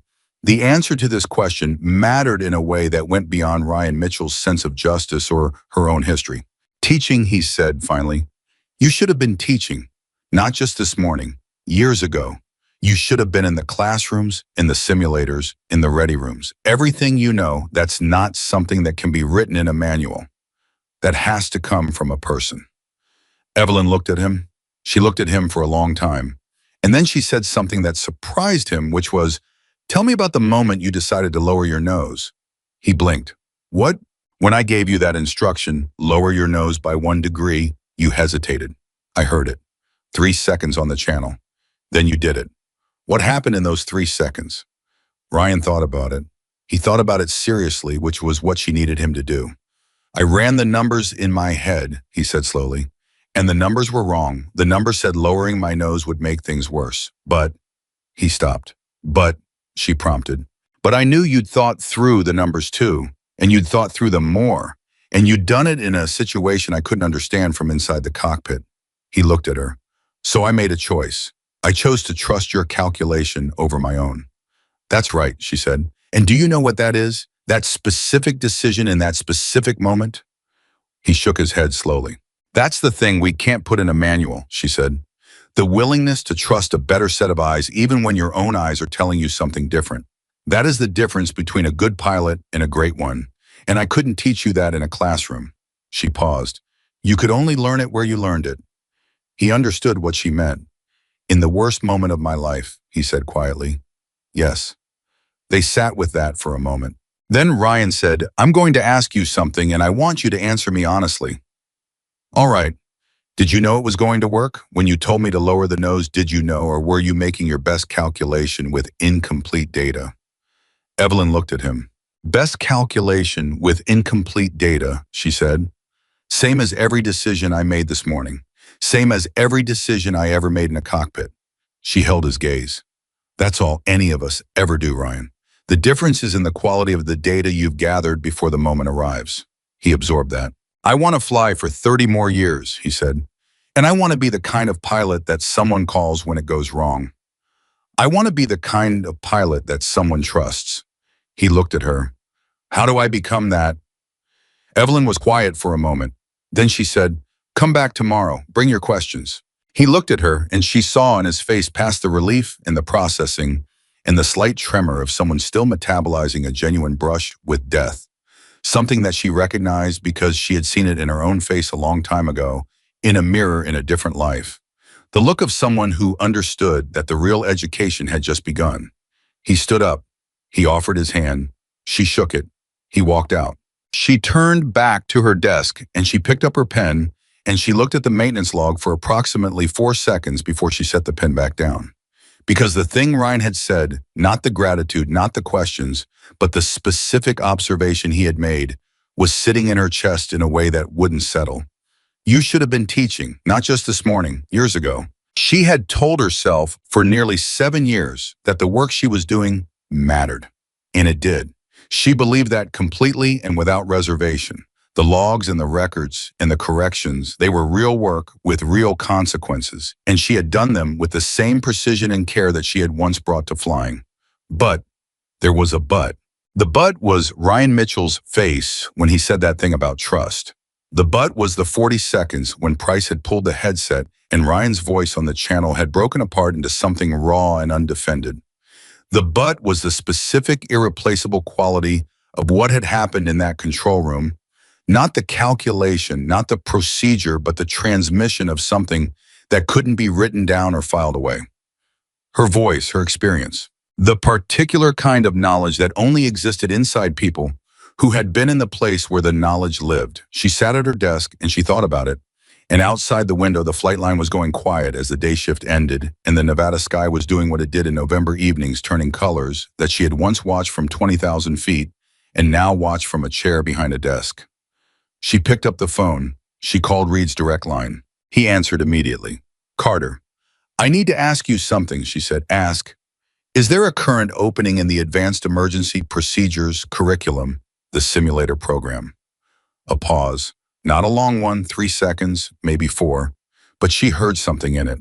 The quality of a man who had been hoping for a specific phone call and was now receiving it and was trying not to respond in a way that pressured her. There's been an opening for 8 months, Reed said carefully. The position has been difficult to fill because of the specific experience requirements. What are the requirements? Real-world emergency landings, multiple aircraft types, demonstrated performance under operational conditions. Another pause. You'd be overqualified. I'm aware, she said, a longer pause. Evelyn, are you asking me to put your name forward?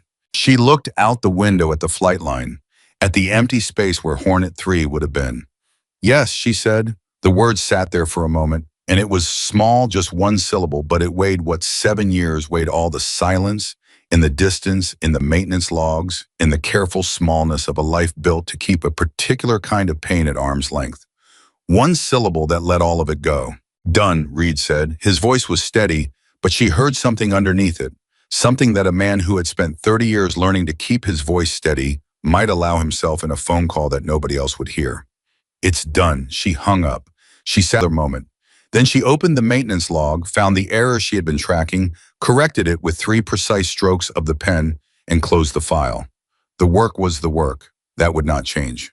But tomorrow morning at 0800, she had a call with a general. And tomorrow afternoon, if she timed it right, she could look at the simulator schedule. And when Ryan Mitchell showed up with his questions, and he would show up, she was certain of that in the way she was certain of most things. She had thought through carefully she would have an answer that was better than come back tomorrow. The door of her office opened. She looked up. It was Okafor. The sergeant was still in her duty uniform. She had clearly come directly from the control room because she still had her security badge clipped to her pocket, and her hair was slightly less neat than it had been at the start of the shift. She stood in the doorway and looked at Evelyn with an expression that was doing several things at once, respect and apology, and something more personal that sat underneath both of them. I wanted to say something, Okafor said. Come in, Evelyn said. Okafor came in. She did not sit. She stood near the door with her hands clasped in front of her, and she said what she had come to say in the direct, economical way that Evelyn had already learned to associate with her. I've worked here for 3 years, Okafor said. In that time, I have walked past your office approximately 600 times. I have said good morning to you probably 200 of those times. I helped you carry boxes when you reorganized the filing system in March. She paused. I never once asked you who you were. I never once thought to ask. And I want to say that I am sorry for that because you deserve better from the people around you. And I was one of the people around you who didn't do better. Evelyn looked at her. She thought of a number of responses, the gracious deflection, the acknowledgement without acceptance, the reframing that would make Okafor feel less uncomfortable. She thought of all of them and set them aside. I appreciate that, she said, genuinely. Okafor nodded. She started to turn toward the door, then stopped. Can I ask you one thing? Yes. When Price grabbed the headset when you were out of communication for those 40 seconds, what were you thinking? Evelyn was quiet for a moment. I was thinking about Ryan, she said, about what he was hearing on his end, about the fact that he was at 6,700 feet with no engines, and suddenly the radio gave him nothing. Were you angry? Okafor asked. Not yet, Evelyn said. Anger was for afterward. In the moment, I was thinking about how to get back on the channel as fast as possible. Okafor nodded slowly. You know what I was thinking when I stepped in front of Price? What? I was thinking that if I didn't do something, a pilot was going to die, and I was going to spend the rest of my career knowing I stood there and let it happen. She paused. I wasn't being brave. I couldn't stand the alternative. Evelyn looked at her steadily. That's what brave is, she said, the inability to tolerate the alternative. Okafor absorbed that. She held Evelyn's gaze for a moment, and something passed between them, the particular acknowledgement that happened between people who had both been in a room where something real had occurred and who both understood the specific weight of it. Good night, Miss Carter, Okafor said. Good night, Sergeant, Evelyn said. Okafor left. The office was quiet. Evelyn sat at her desk in the last of the November light, and she looked at the window and she thought about a thing that Ryan had said, that she had not addressed directly the question of why she had stayed, why she had chosen this specific proximity to flying, rather than removing herself from it entirely. The real answer, the one she had not given him, because some answers needed to be lived before they could be spoken, was that she had never entirely believed she was done. Not consciously, not in any way she could have articulated, but some part of her had known. Some part of her had sat behind this desk for nearly 7 years and processed maintenance logs and corrected radar data and felt the direction of the wind through a window she had requested for reasons she told herself were old habit, and that part had known that the sky was not finished with her. It had waited, and today when it called her name, she had answered, not through a cockpit, not through the stick and the throttle and the 10,000 hours of physical memory in her hands, through a headset, through her voice, through the thing that could not be taken by injury or time or the long silence of a desk at the edge of the world. The knowledge, the irreplaceable accumulated hard-won knowledge of what it felt like to be alone in a failing aircraft and need someone to tell you that the runway was going to come to you. She reached out and turned off her desk lamp. She sat in the dark for a moment. Then she stood up, picked up her jacket, and walked out of the office. She did not look back at the desk. She walked out of the operations building into the cold November air, and she stood on the tarmac for a moment and she looked up. The Nevada sky in November was extraordinary, vast and dark, and populated with more stars than most people remembered the sky contained. She had looked at it from 20,000 feet. She had looked at it from a hospital bed. She had looked at it every day for 7 years from the window of a small office and told herself she was not looking. Tonight she looked at it from the ground and she did not pretend anything. It was the same sky. It had always been the same sky. And somewhere above her, threading between those stars on the standard approach path, an aircraft was descending toward the runway, the navigation lights blinking in their steady rhythm, the pilot inside making the 1,000 small adjustments that kept a machine in the air guided by instruments and training, and the particular combination of knowledge and conviction that made the difference between someone who flew and someone who flew well. Evelyn Carter stood on the tarmac and watched the lights descend. She watched until the aircraft touched down. Then she put on her jacket and walked to her car. Tomorrow was going to be a different kind of day. The call with General Patricia Holman lasted 47 minutes. Evelyn had expected 20. She had prepared for 20. Prepared her voice, her composure, the precise and economical way she intended to answer questions from a 3-star general who had presumably been briefed thoroughly and needed only confirmation of specific details. The call lasted 47 minutes because General Holman was not calling for confirmation. She was calling because she was angry. Not at Evelyn. Evelyn understood that within the first 90 seconds when Holman's voice crisp measured carrying the particular authority of someone who had spent decades making rooms fall silent simply by entering them, said the following: without preamble, without pleasantry, without any of the formalities that junior officers use to buffer difficult conversations. Captain Carter, I have spent the last 16 hours reading your service record. I want you to tell me in your own words how a pilot with your qualifications ends up processing maintenance logs at a base that didn't know she existed. Evelyn sat very still at her desk. With respect, General, she said carefully, that's a complicated question. I have 47 minutes before my next briefing, Holman said. Uncomplicated. So Evelyn did. She told it the same way she had told Ryan. The arc of it, the shape of it, the test flight, in the injuries, in the decision to accept the administrative position, in the 7 years of silence. She told it without self-pity and without editorializing. And Holman listened the way senior officers listened when they were genuinely processing information rather than waiting for a pause to speak into. When Evelyn finished, there was a silence of approximately 4 seconds. Then Holman said, "The system failed you." Evelyn opened her mouth to offer the gracious deflection she had prepared. Holman continued before she could use it. I am not interested in your diplomatic response to that statement, Captain. I am telling you a fact. The system that was supposed to track and utilize talent at every level of the force failed to track and utilize you, and a pilot nearly died yesterday as a direct result of that failure. The only reason that pilot is alive is because you were close enough to a radio when the emergency happened. A pause. That is not a system that is functioning correctly. No, General, Evelyn said. It's not. What would you have done differently if you were designing this system? It was not the question Evelyn had expected. She had expected logistics, the simulator position, the certification questions, the administrative pathway back to a role with actual operational significance. She had not expected to be asked for her structural opinion by the commanding general of Air Combat Command 8 minutes into a phone call. She answered honestly. I would require every base commander to personally review the full service records of every civilian specialist with prior military flight experience, she said. Not the administrative summary, the full record, combat hours, emergency incidents, commendations, the actual narrative of who these people are and what they've done. She paused. There are people at bases across this command who are carrying knowledge that the force is not using. Not because they're hiding it, because nobody asked. Holman was quiet for a moment. How many, she said. I don't know, but more than 0. Another silence. I'm going to ask my staff to pull that data, Holman said. I want numbers. I want names. I want to know how many people are sitting behind desks at Air Force installations right now whose service records look anything like yours. Evelyn felt something shift in the conversation, A movement from the personal to the systemic that she hadn't anticipated. And that was, she realized, significantly larger than anything she had considered when she picked up the phone the previous evening. General, I want to be clear, she said. I'm not asking for... I know what you're not asking for, Holman said. You're not asking for anything. That's part of the problem. A pause that carried something that might have been dry humor underneath its seriousness.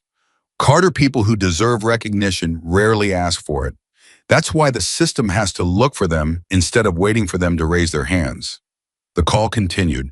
By the end of it, three things had been set in motion that Evelyn had not walked into the call expecting. First, her name was being formally put forward for the Advanced Emergency Procedures Instructor position, not as a request from Reed's level, but as a directive from Holman's office, which was a different thing entirely in the bureaucratic architecture of the United States Air Force. Second, Holman's staff was going to begin a review of personnel records across Air Combat Command, specifically looking for veterans with operational flight experience currently serving in non-operational civilian roles. Third, and this was the one that sat most unexpectedly in Evelyn's chest when the call ended, Holman had asked her in the last 5 minutes of the conversation if she would be willing to come to Langley in January to speak to a group of base commanders about the experience of transitioning from operational to administrative roles. Not as a complaint, Holman had said, as a case study. I want them to understand what they might have in their own buildings. Evelyn had said yes before she fully processed what she was agreeing to. After the call ended, she sat at her desk and looked at the phone for a long moment. Then she picked up her pen and went back to work because the morning's files were not going to process themselves, and because the steadiness of ordinary work was something she had come to trust in a way that she did not yet entirely trust the new and shifting ground of what was beginning to happen around her. At 1000 hours, she had a visitor she was not expecting. The knock on her door was tentative, not Ryan's knock, which had been direct, and not Reed's, which was brisk. This knock had the particular quality of someone who had been standing outside the door for longer than the knock itself suggested. "Come in," she said. The door opened. Colonel Harlan Price stood in the doorway. He was in his service uniform, which meant he had come from or was going to something formal. He looked like a man who had rehearsed what he was going to say and was now uncertain whether the rehearsal had prepared him adequately.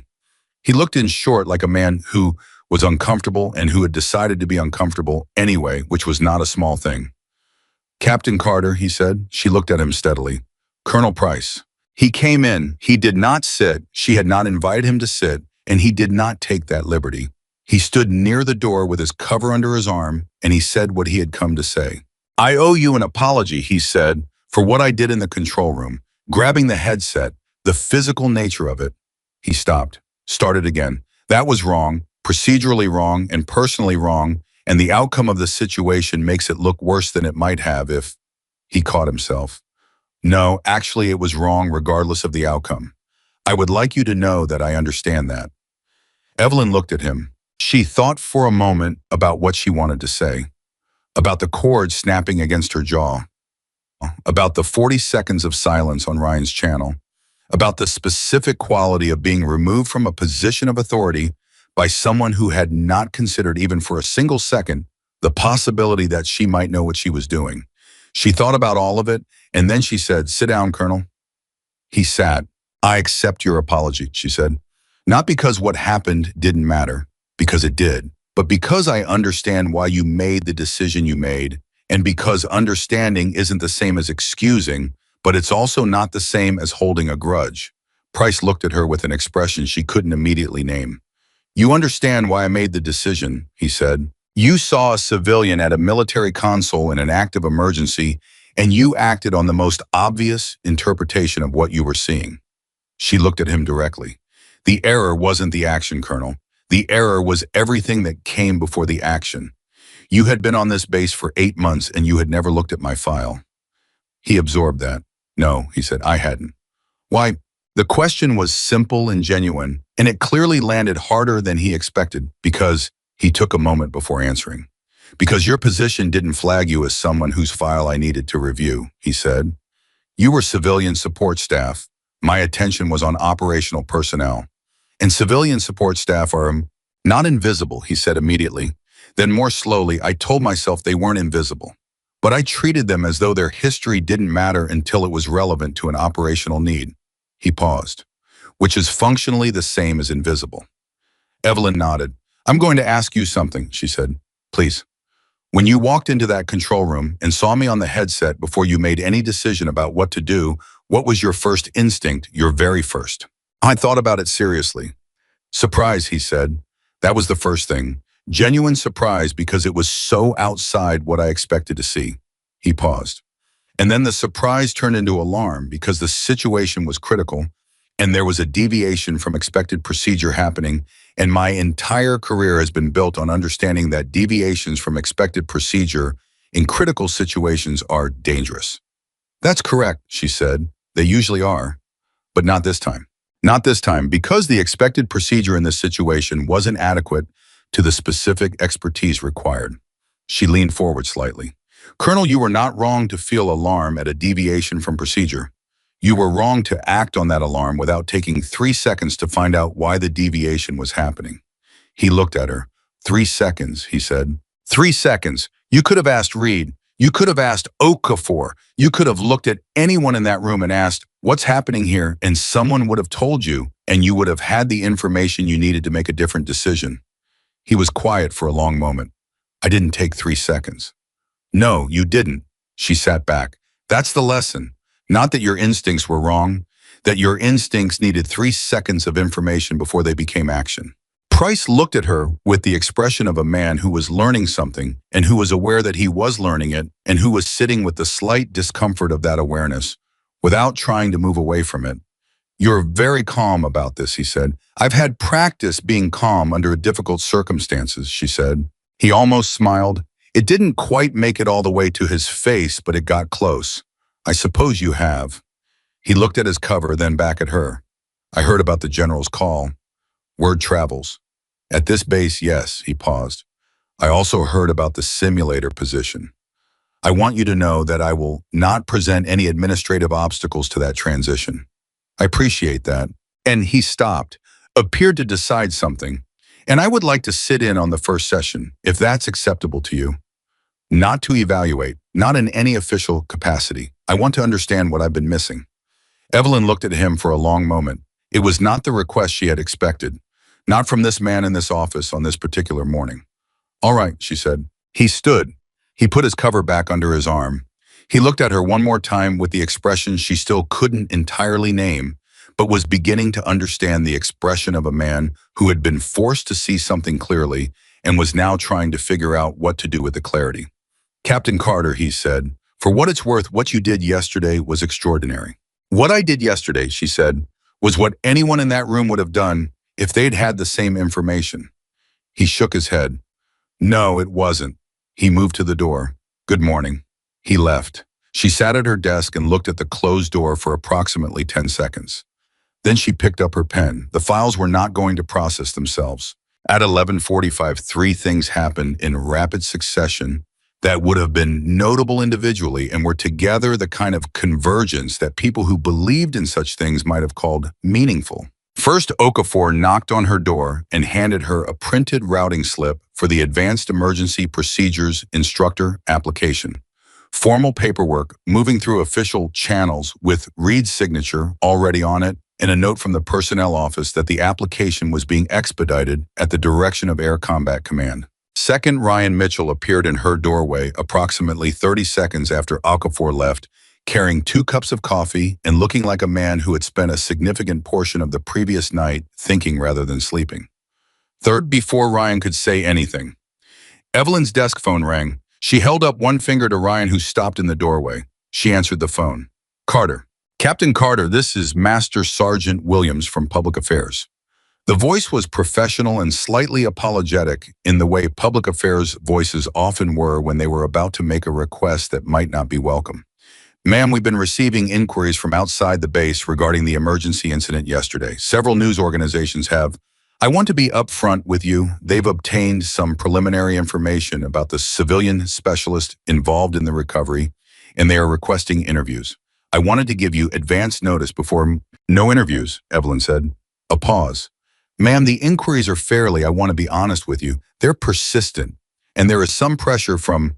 Sergeant Williams, Evelyn said. Her voice was not unkind, but it was unambiguous. I am a civilian specialist in flight records. My work yesterday was a part of my job. I am not available for interviews, and I would appreciate if that position were communicated clearly to anyone who asks. Another pause. Understood, ma'am. I'll pass that along. He hesitated. For what it's worth, speaking as someone who heard what happened, I think what you did was remarkable. Thank you, Sergeant, she said. That's kind of you. She hung up. She looked at Ryan, who had clearly heard both sides of the conversation and was now standing in the doorway with one of the coffee cups extended and the expression of someone who had just remembered that the world outside Falcon Ridge Air Station also existed. They're coming, he said. They're already here, she said. She accepted the coffee. Sit down.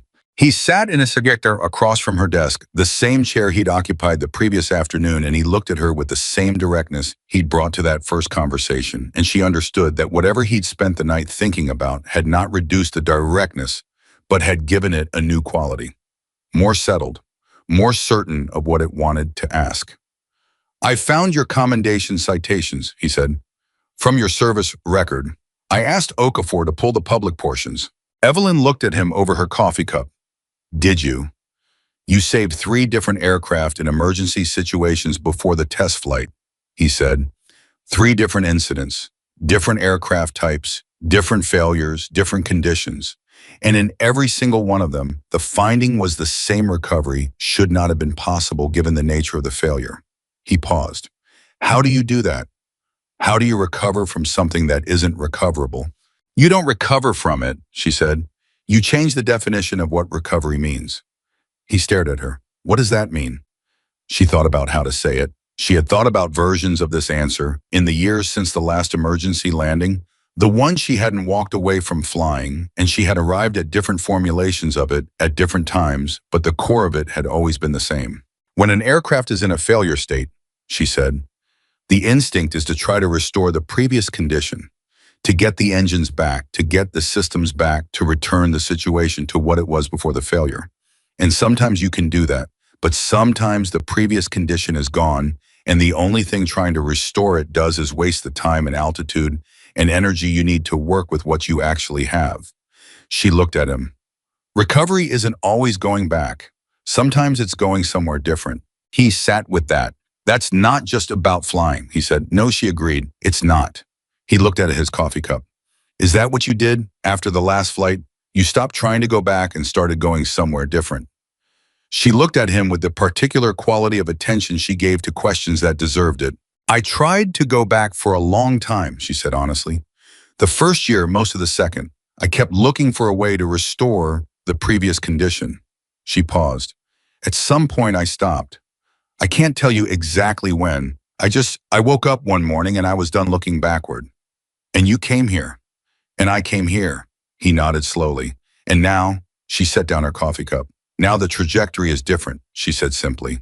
He looked at her for a moment, and then he said something that surprised her in the same way a turbulent shift surprised a pilot, not alarming, but requiring rapid recalibration. I called Lieutenant Colonel Vasquez, he said, the one who told the story about Ghost in the pilot lounge 2 years ago. Evelyn went still. He cried, Ryan said quietly. When I told him what happened, he literally cried. He said he asked me to tell you something. She waited. He said he thought about you for years. He said he never stopped thinking about the fact that you ended up behind a desk somewhere, and he never did anything about it. He said he knew people, he could have found you, he could have made noise about getting your skills into a training program or a simulator curriculum. He said he let it go because life moved forward and he was busy and he never. Ryan stopped. He cleared his throat. He said to tell you that he's sorry, that he should have made more noise. The office was very quiet. Evelyn looked at the window for a moment. Vasquez. She remembered him, remembered the quality of his flying, the particular way he laughed, the fact that he had been one of the first people to call her Ghost, not as a call sign, but as a name with the kind of easy familiarity that said he recognized who she was. She had not thought about him in years. That was not entirely true. She had thought about him the way she thought about everything from before, briefly at the edges of things, and then not at all, because the habit of not thinking about it had become its own kind of insulation. Tell him, she said carefully, that he doesn't need to be sorry. that things happen when they're supposed to happen. She paused. And tell him I said hello. Ryan nodded. He reached into the chest pocket of his uniform and pulled out a folded piece of paper. He set it on her desk. She looked at it. What is this? He asked me to give you his contact information, Ryan said. In case you wanted to, he left the sentence open. She looked at the folded paper for a moment. Then she picked it up and put it in her desk drawer. Thank you, she said. He stood to leave, then stopped because it had become his habit in these visits to her office to stop at the door with one more thing. Ghost, he said. She looked at him. When you're running the simulator sessions, the emergency procedures curriculum, will you do something for me? What? Tell them about the nose thing, he said. Tell them about the moment when the numbers say one thing and the experience says another thing and you have to choose. Tell them exactly what you told me, that it felt wrong, that the instinct was to go the other way, but that you knew. He held her gaze. Because I think that's the thing that saves people, not the procedure. The knowledge that someone has done the impossible thing before and written down the directions. She looked at him for a long moment. Okay, she said. He left. She sat at her desk. She sat there for 3 minutes without moving, which was unusual for her. She was not a person who sat without moving for 3 minutes very often. But she was processing something that needed the full 3 minutes, which was the compound experience of the morning. The general's call. Price's apology. Williams and the press inquiries Vasquez crying on a phone call to a 26-year-old pilot who had thought to make the call. 7 years. 7 years of being the woman nobody noticed, and in 24 hours the world had tilted in a way that could not be tilted back. She was not entirely sure how she felt about that. She understood intellectually that it was good, that the simulator position and the general's interest in the systemic review of personnel records were good things not just for her, but for the people who might be reached by the work that came from them. She understood that Ryan was right about the knowledge needing to live in people rather than manuals. And she understood that she was one of those people and that being one of those people carried an obligation.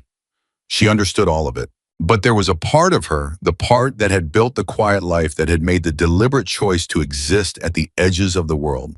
She used to occupy that felt the speed of the change and was not entirely ready for it. The phone rang again. She answered it. Carter. Evelyn. It was Reed. He used her first name only when they were outside the formal structure of the base, which meant either the day had shifted in some way she hadn't caught up with yet, or he needed her to hear what he was about to say as a person rather than as a commander. Marcus, she said, I need to tell you something before you hear it from someone else.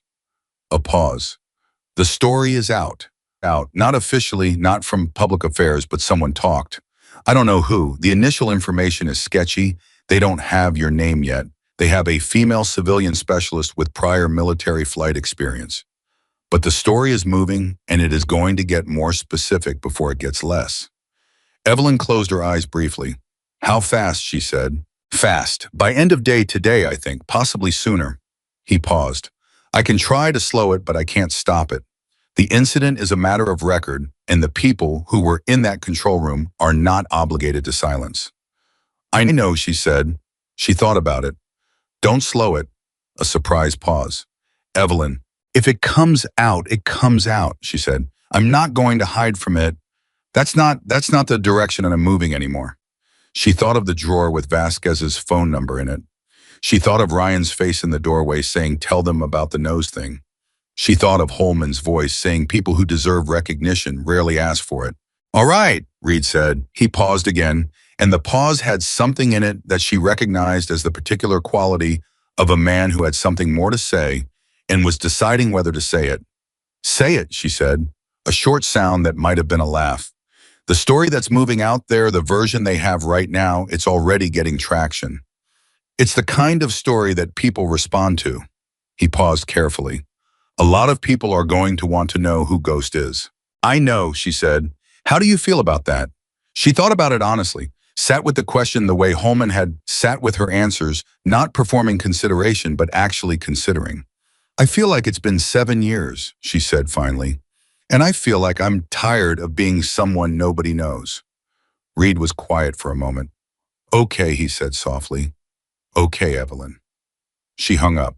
She turned to her desk and she looked at the routing slip that Okafor had brought, the formal paperwork for the instructor position, moving through channels carrying Reed's signature and the weight of a general's interest.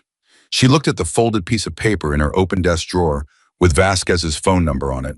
She looked at the maintenance log she had been working on before Price's visit, still open to the page with the corrected error. She picked up the maintenance log. She finished the correction. She closed the file, and then she opened her desk drawer and took out the piece of paper with Vasquez's phone number. And she looked at it for a moment, and she set it on the desk in front of her where she could see it. She was not ready to make the call yet, but she was going to make it. That much she knew. The afternoon shifted toward 1400 hours, and the base moved around her in its ordinary rhythms: aircraft launching and recovering, maintenance crews moving between aircraft, the constant background hum of an operational installation going about its work. She processed 3 more files. She corrected 2 additional data errors. She answered 2 emails and forwarded a third to the appropriate department. She did her work. And at 14:37, the door of her office opened without a knock, and she looked up, expecting Ryan or Reed, or possibly Okafor with another form. She did not expect the person standing in the door. It was a woman she had never seen before, late 30s in civilian clothes with a press badge clipped to her jacket, and the particular combination of confidence and careful deference that experienced journalists develop for situations where they were somewhere they might not be entirely welcome. "Captain Carter," the woman said. Not a question. Evelyn looked at her. "I'm sorry to come directly to your office," the woman said. "I was told you declined an interview request through public affairs. I want to respect that. I'm not here to push." A pause. "I'm here because I've been covering military aviation for 11 years, and I heard about what happened yesterday, and I drove 6 hours from Phoenix this morning because I believe the story matters. Not the emergency, the other part." Evelyn looked at her steadily. "What other part?" The journalist looked back at her with the directness of someone who had earned the confidence to be direct. "The part about what happens to people like you," she said. "The people the system loses track of. The people sitting in records offices who could be in classrooms." She paused. "That's not just your story, Captain Carter. That's a lot of people's story, and I think it should be told." The office was quiet. Evelyn looked at this woman she had never met, who had driven 6 hours on a story she believed in, who was standing in a doorway with a press badge and the particular kind of certainty that came from knowing why you were somewhere. She thought about Holman. She thought about the review of personnel records across Air Combat Command. She thought about Ryan saying, "Tell them about the nose thing." She thought about what it meant to change the definition of recovery. She looked at the journalist for a long moment. Then she said, "Close the door." The woman stepped inside and closed the door behind her. She sat down in the chair across from Evelyn's desk, the same chair that Ryan had sat in, that Price had sat in, that had received more significant visitors in the past 24 hours than it had in the previous 7 years. And she took out a small recorder and set it on the desk between them.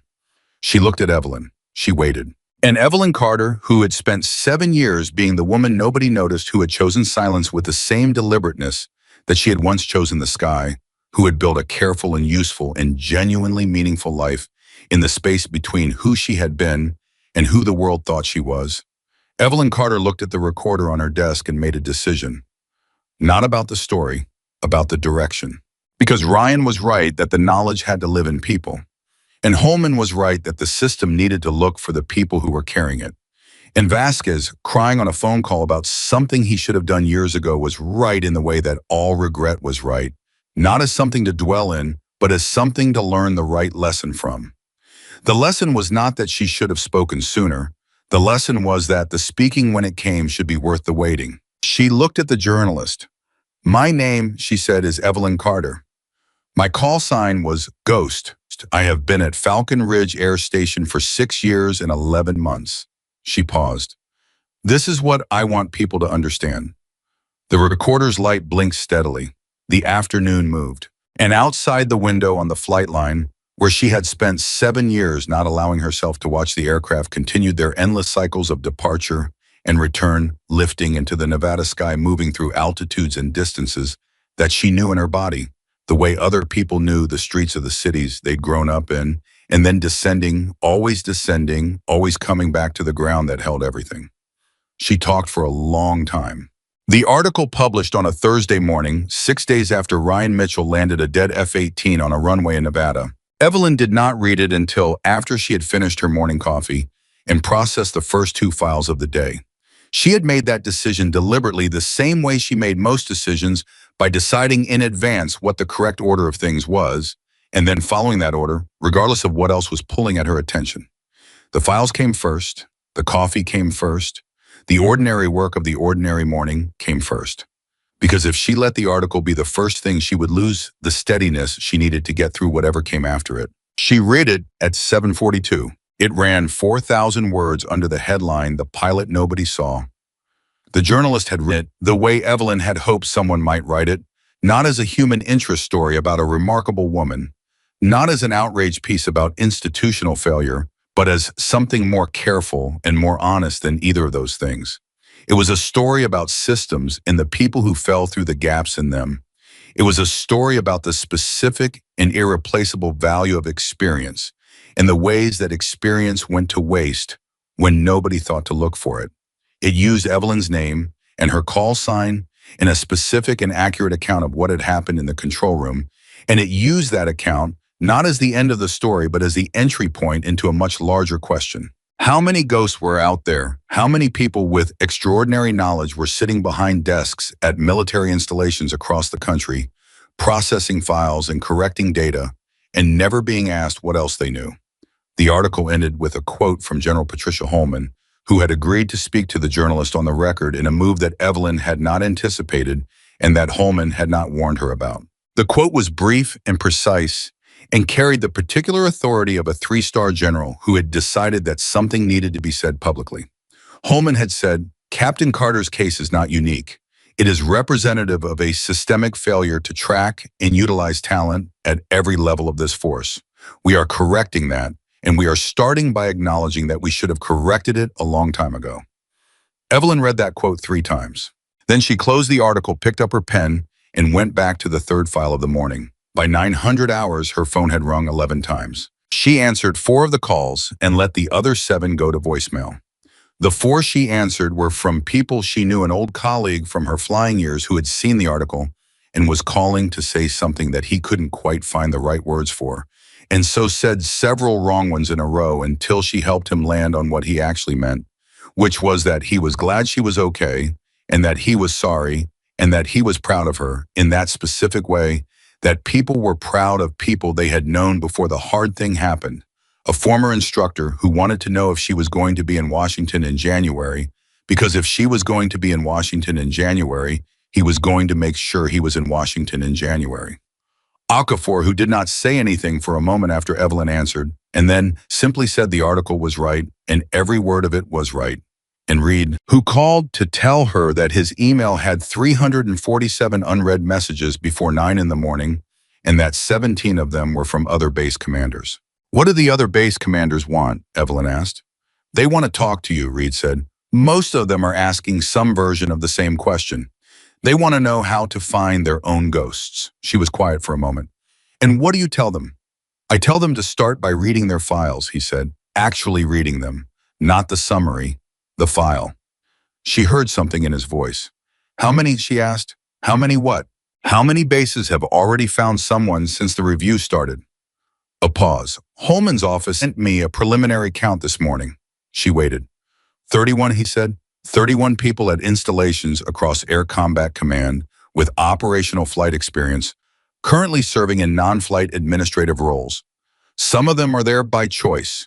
Some of them are there because nobody thought to offer them anything else. 31. The number sat in Evelyn's chest in a way she hadn't expected, not as a statistic, but as 31 specific human beings, each carrying something that the force had lost track of, each with their own version of the small office, in the window, in the morning coffee, in the 7 years of silence.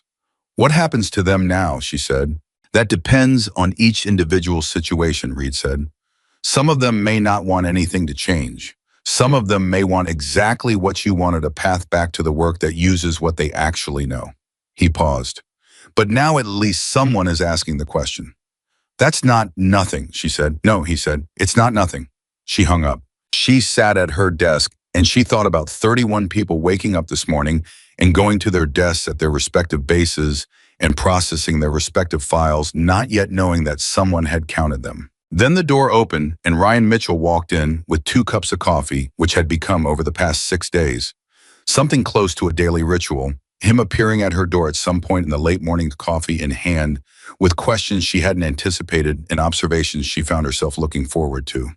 "You read it," he said, not a question. He could see it in her face. "I read it." He set the coffee on her desk and sat in the chair. 31, he said. "I saw the number from Holman's office." She looked at him. "You have sources." "Okafor tells me things," he said without apology. "She thinks I need to understand the full picture." "She's right," Evelyn said. She picked up the coffee. "What else did Okafor tell you?" "That Price submitted a formal recommendation to the personnel office yesterday. A standing review protocol, every base in Air Combat Command, mandatory annual review of all civilian specialists with prior military flight experience. Not just the ones currently flagged, but ongoing. So it doesn't happen again." Ryan paused. "He put your name in the citation section. He said the protocol was developed in response to the Falcon Ridge incident and specifically to the example of your case." Evelyn was very still. "Price submitted that," she said, "yesterday afternoon." She looked at the window for a moment. She thought about Price in her office doorway, with his cover under his arm and his rehearsed apology, and the question he'd asked 3 seconds, you said, and the specific quality of a man who was trying to understand something he had previously been certain he already understood. "Good," she said finally. Ryan looked at her. "That's all you have to say about it?" "What else should I say?" "I don't know, maybe something about the fact that the man who grabbed a headset out of your hands a week ago just put your name in a formal recommendation as the example of what the Air Force was doing wrong and needs to do right." She looked at him steadily. "People change," she said. "When they're given information they didn't have, and when they're honest enough to do something with it." She paused. "That's not a small thing. Don't make it small by being surprised by it." He absorbed that. "You're not angry at him anymore," Ryan said. "I was never primarily angry," she said. "I was briefly very focused on getting back to the radio channel." She took a sip of coffee. "Anger is a thing that helps you in specific moments. Beyond those moments, it mostly gets in the way of the work." He shook his head slowly. "I've been thinking about that," he said. "About what you said, that anger is for specific moments and then you let it go. I've been trying to figure out how you do that, how you develop that." "You don't develop it," she said. "You choose it every time." She set down the cup. "It's not a trait, it's a practice. You have to choose it in the moment when everything in you wants to do the opposite, and you have to choose it again the next time, and eventually the choosing becomes faster." She looked at him. "But it never becomes automatic. Don't let anyone tell you it becomes automatic." He was quiet for a moment. Then he said, "I got my flight clearance back this morning. Flight surgeon cleared me for full duty." She looked at him. "How do you feel about that?" "I thought I'd feel ready," he said honestly. "I thought after 6 days of processing it and talking it through and getting the medical clearance, I'd feel ready to get back in the aircraft." He paused. "I don't entirely feel ready. I feel like I'm going to get in the aircraft and be ready once I'm actually in it. Does that make sense?" "Yes," she said immediately. "That's exactly what ready feels like. If you waited until you felt completely ready before getting back in, you'd wait forever." She looked at him directly. "The readiness is in the doing, not in the feeling before you do it." He nodded slowly.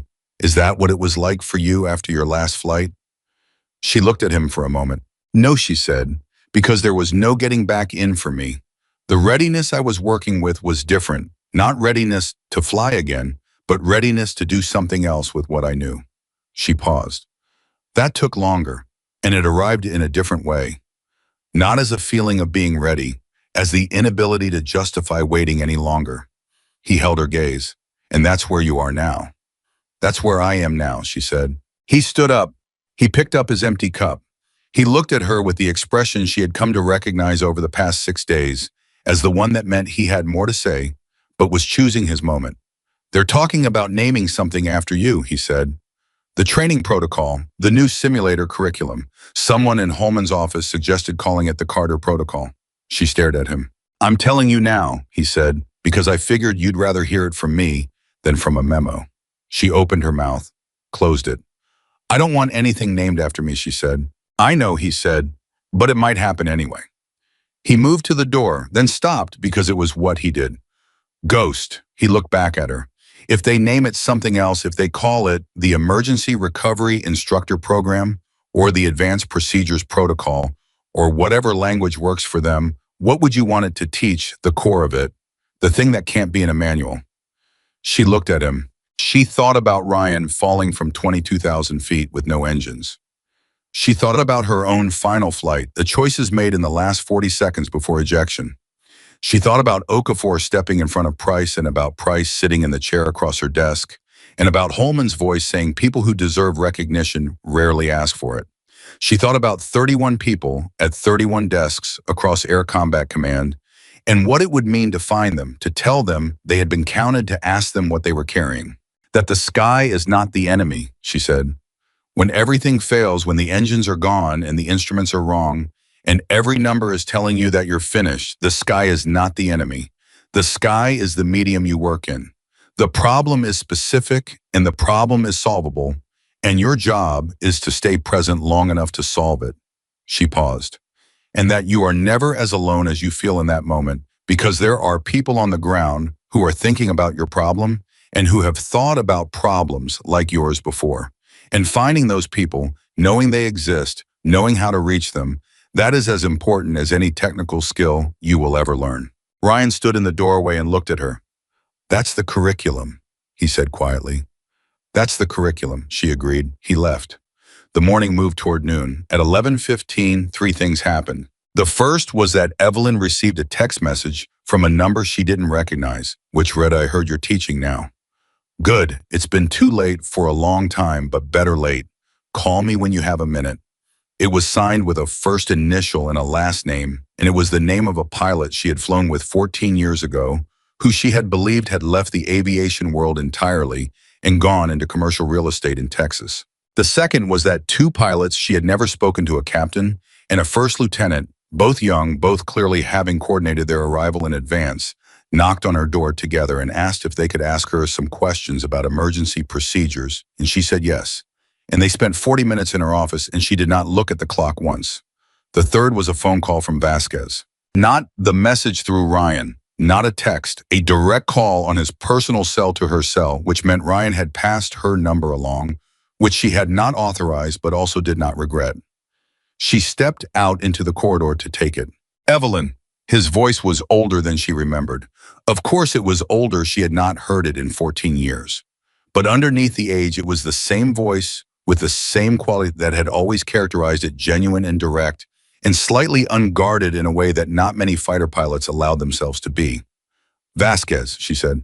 A brief silence. I heard your voice when Ryan played me the recording, he said, from the radio channel. Someone in Holman's office cleared it for limited sharing, and Ryan had a copy and he played it for me.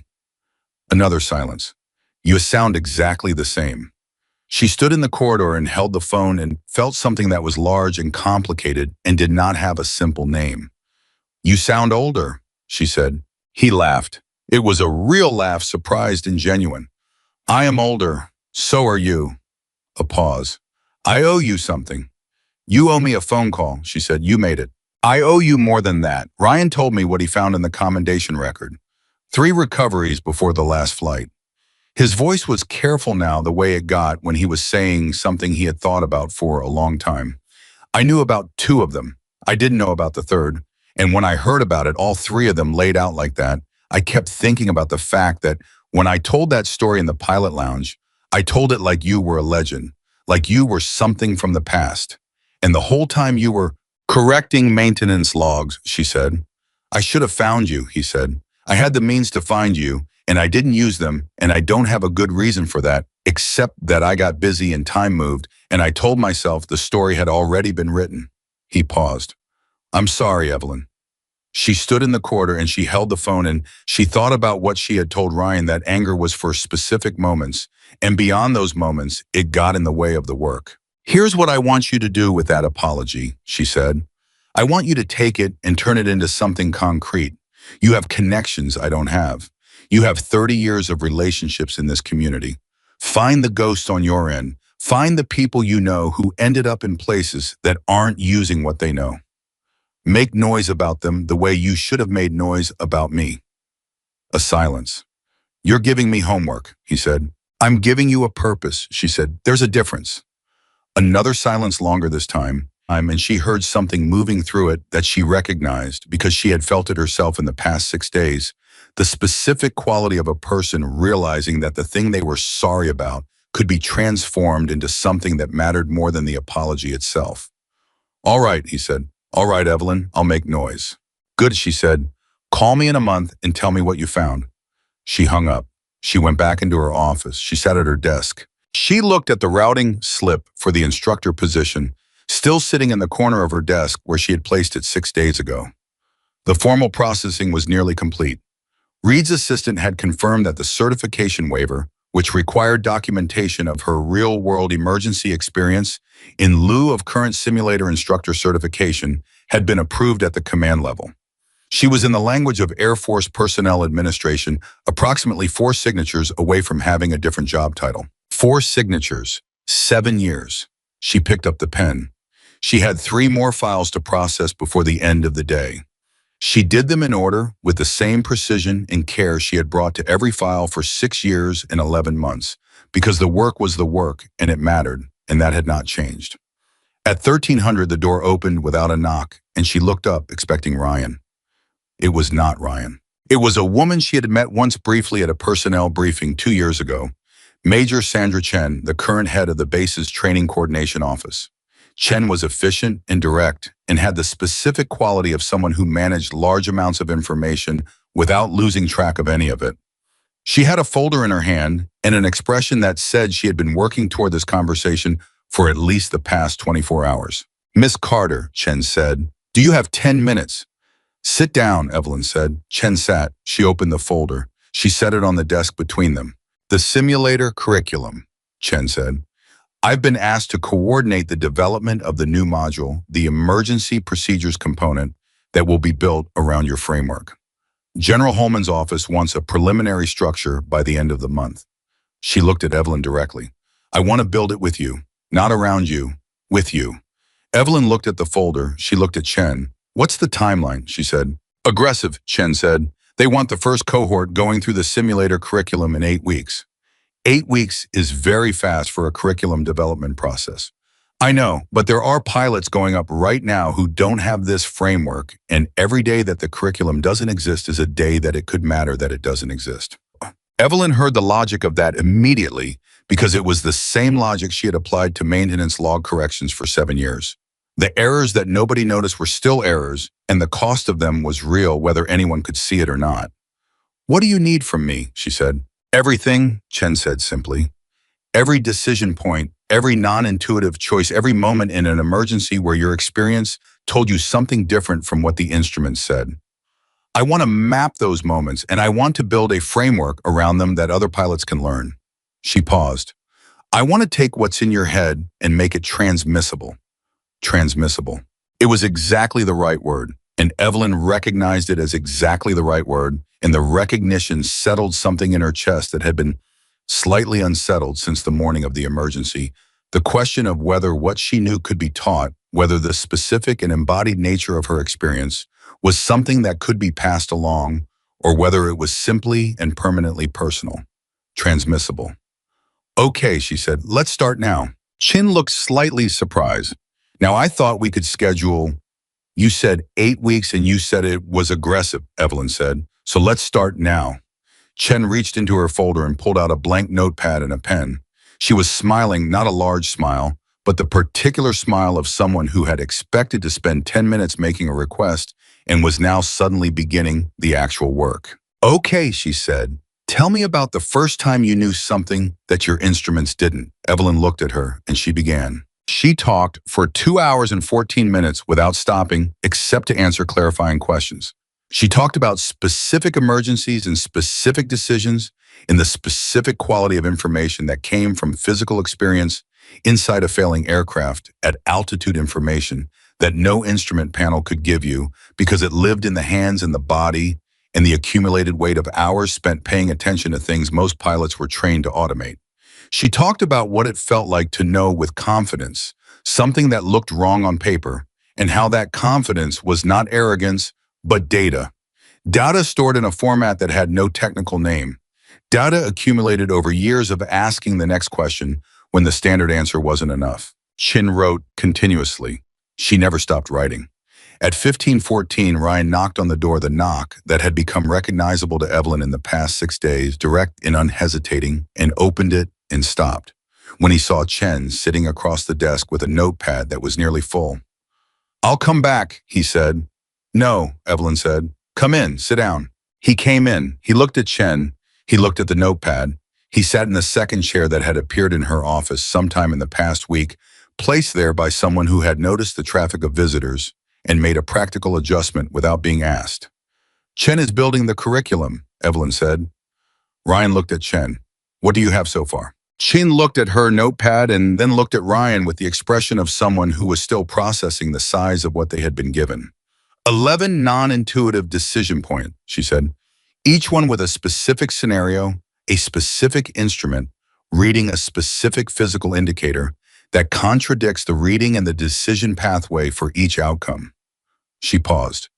"It's the most concentrated body of practical emergency knowledge I've encountered in 13 years of curriculum development." Ryan looked at Evelyn.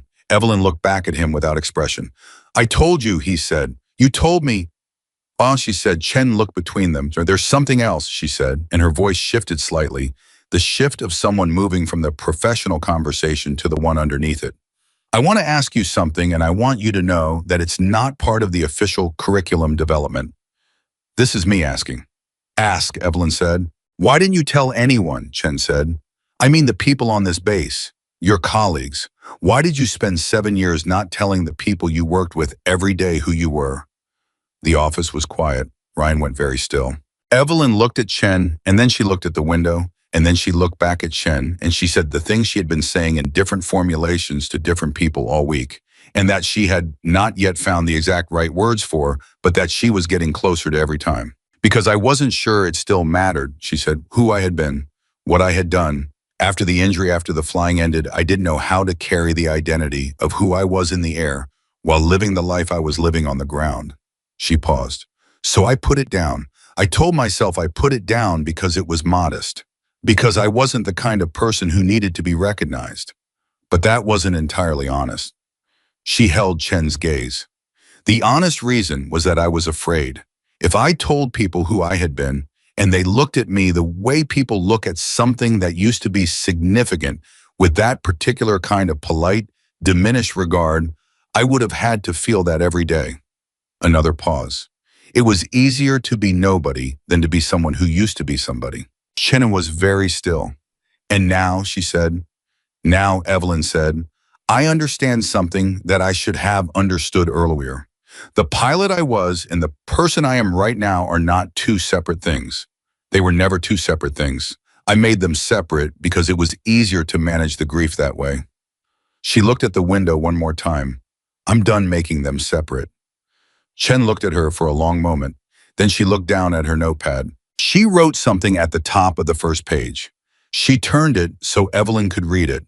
She had written transmissible, and underneath it, all of it. The afternoon moved towards 1600. Chen left at 1540 with a notepad that was full and a promise to return tomorrow with a structured draft of the first 3 modules.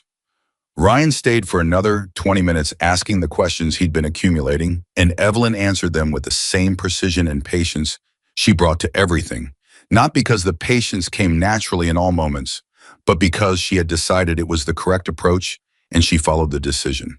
When Ryan left, she sat at her desk in the quiet of the late afternoon and she thought about the week. She thought about the headset in her hands and the cord against her jaw and the 40 seconds of silence and Ryan's voice breaking on the channel. She thought about Price in her doorway and Holman's voice on the phone and the journalist with the recorder on the desk. She thought about Chen's notepad and Vasquez's phone call and 31 people at 31 desks who had been counted. She thought about what it meant to have been found.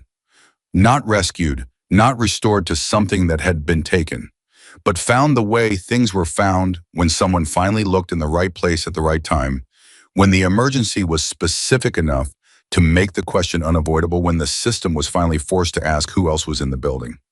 She thought about the pilot she had been and the woman she was now, and the things she had told Chen about those two not being separate. She believed it, not because the past week had resolved everything, or because the grief of what she had lost was gone, or because 7 years of silence had been retroactively transformed into something meaningful just by the fact of this week arriving. None of that was true. The injury was the same. The years were the same. The mornings she had spent at this desk not watching the planes were the same. But the direction was different now. And direction she had learned in the air, in the long silence after, and in everything that had happened since. A 26-year-old pilot screamed a name that had almost become a myth. Direction was everything. She stood up. She put on her jacket. She gathered the last 2 files of the day into her bag to finish at home, not because she couldn't do them here, but because she wanted to go outside. She wanted to walk across the tarmac in the late November afternoon and feel the direction of the wind and watch the aircraft on the flight line and not pretend that she wasn't watching. She opened the door. Reed was standing in the corridor. He was not in his service uniform. He was in his utility uniform, which meant the official part of his day was done.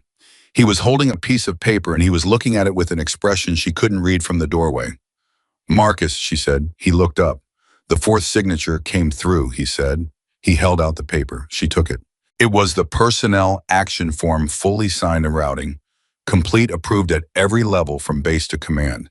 It contained her name and her new position title and the effective date, which was the following Monday. Advanced Emergency Procedures Instructor, Falcon Ridge Air Station. She held the paper and she read it twice. And Reed, who had known her for 3 years and who had made the decision in a moment of crisis that had changed the direction of both their lives, looked at her with the expression of a man who understood. He was watching something that he had the privilege of witnessing, but could not add to by speaking. So he didn't speak. He just stood there and let her read it. She read it a 3rd time. Then she folded it carefully and put it in her jacket pocket and looked at Reed. "Thank you," she said. "Don't thank me," he said. "I just signed the paper." She looked at him steadily. "You gave me the headset," she said. "In a room full of people who were hesitating, you gave me the headset. That matters." He held her gaze. "Go home, Evelyn," he said quietly. "You've had a long week." She walked past him down the corridor. She walked out of the operations building into the Nevada evening, and the cold hit her face the way it always did in November, dry and sharp and immediate. She stood on the tarmac for a moment, and she felt the direction of the wind, which was northwest as it usually was at this hour, at this time of year. She looked at the flight line. An F-18 was on final approach navigation, lights blinking, gear down, descending toward the runway with the practiced precision of a pilot who had made this approach many times. She watched it come down. She watched the flare. She watched the gear touch the runway and the aircraft decelerate and the tailhook catch and the whole long control process of a thing in motion becoming a thing at rest. She watched it all. She stood on the tarmac of Falcon Ridge Air Station on a Thursday evening in November, and she watched a pilot land an aircraft, and she felt what she felt, not grief, not longing, not the ghost ache of what had been taken. She felt the clean, specific satisfaction of someone who understood exactly what had just happened and why it had happened and what it had cost and what it was worth. She knew this, all of it, every variable, every decision point, every non-intuitive choice between the sky and the ground. She knew it in her hands and in her body and in the accumulated weight of everything she had carried through 7 years of silence and one extraordinary morning in a control room when a young pilot screamed a name that almost nobody remembered. She knew it, and starting Monday, she was going to teach it. She put her hands in her pockets and she walked to her car, and the Nevada sky above her was enormous and dark and full of stars that she had once moved through at the speed of sound, and that now held her as the sky always held everything that happened beneath it, steady and permanent and entirely without judgment. Ghost did not disappear twice.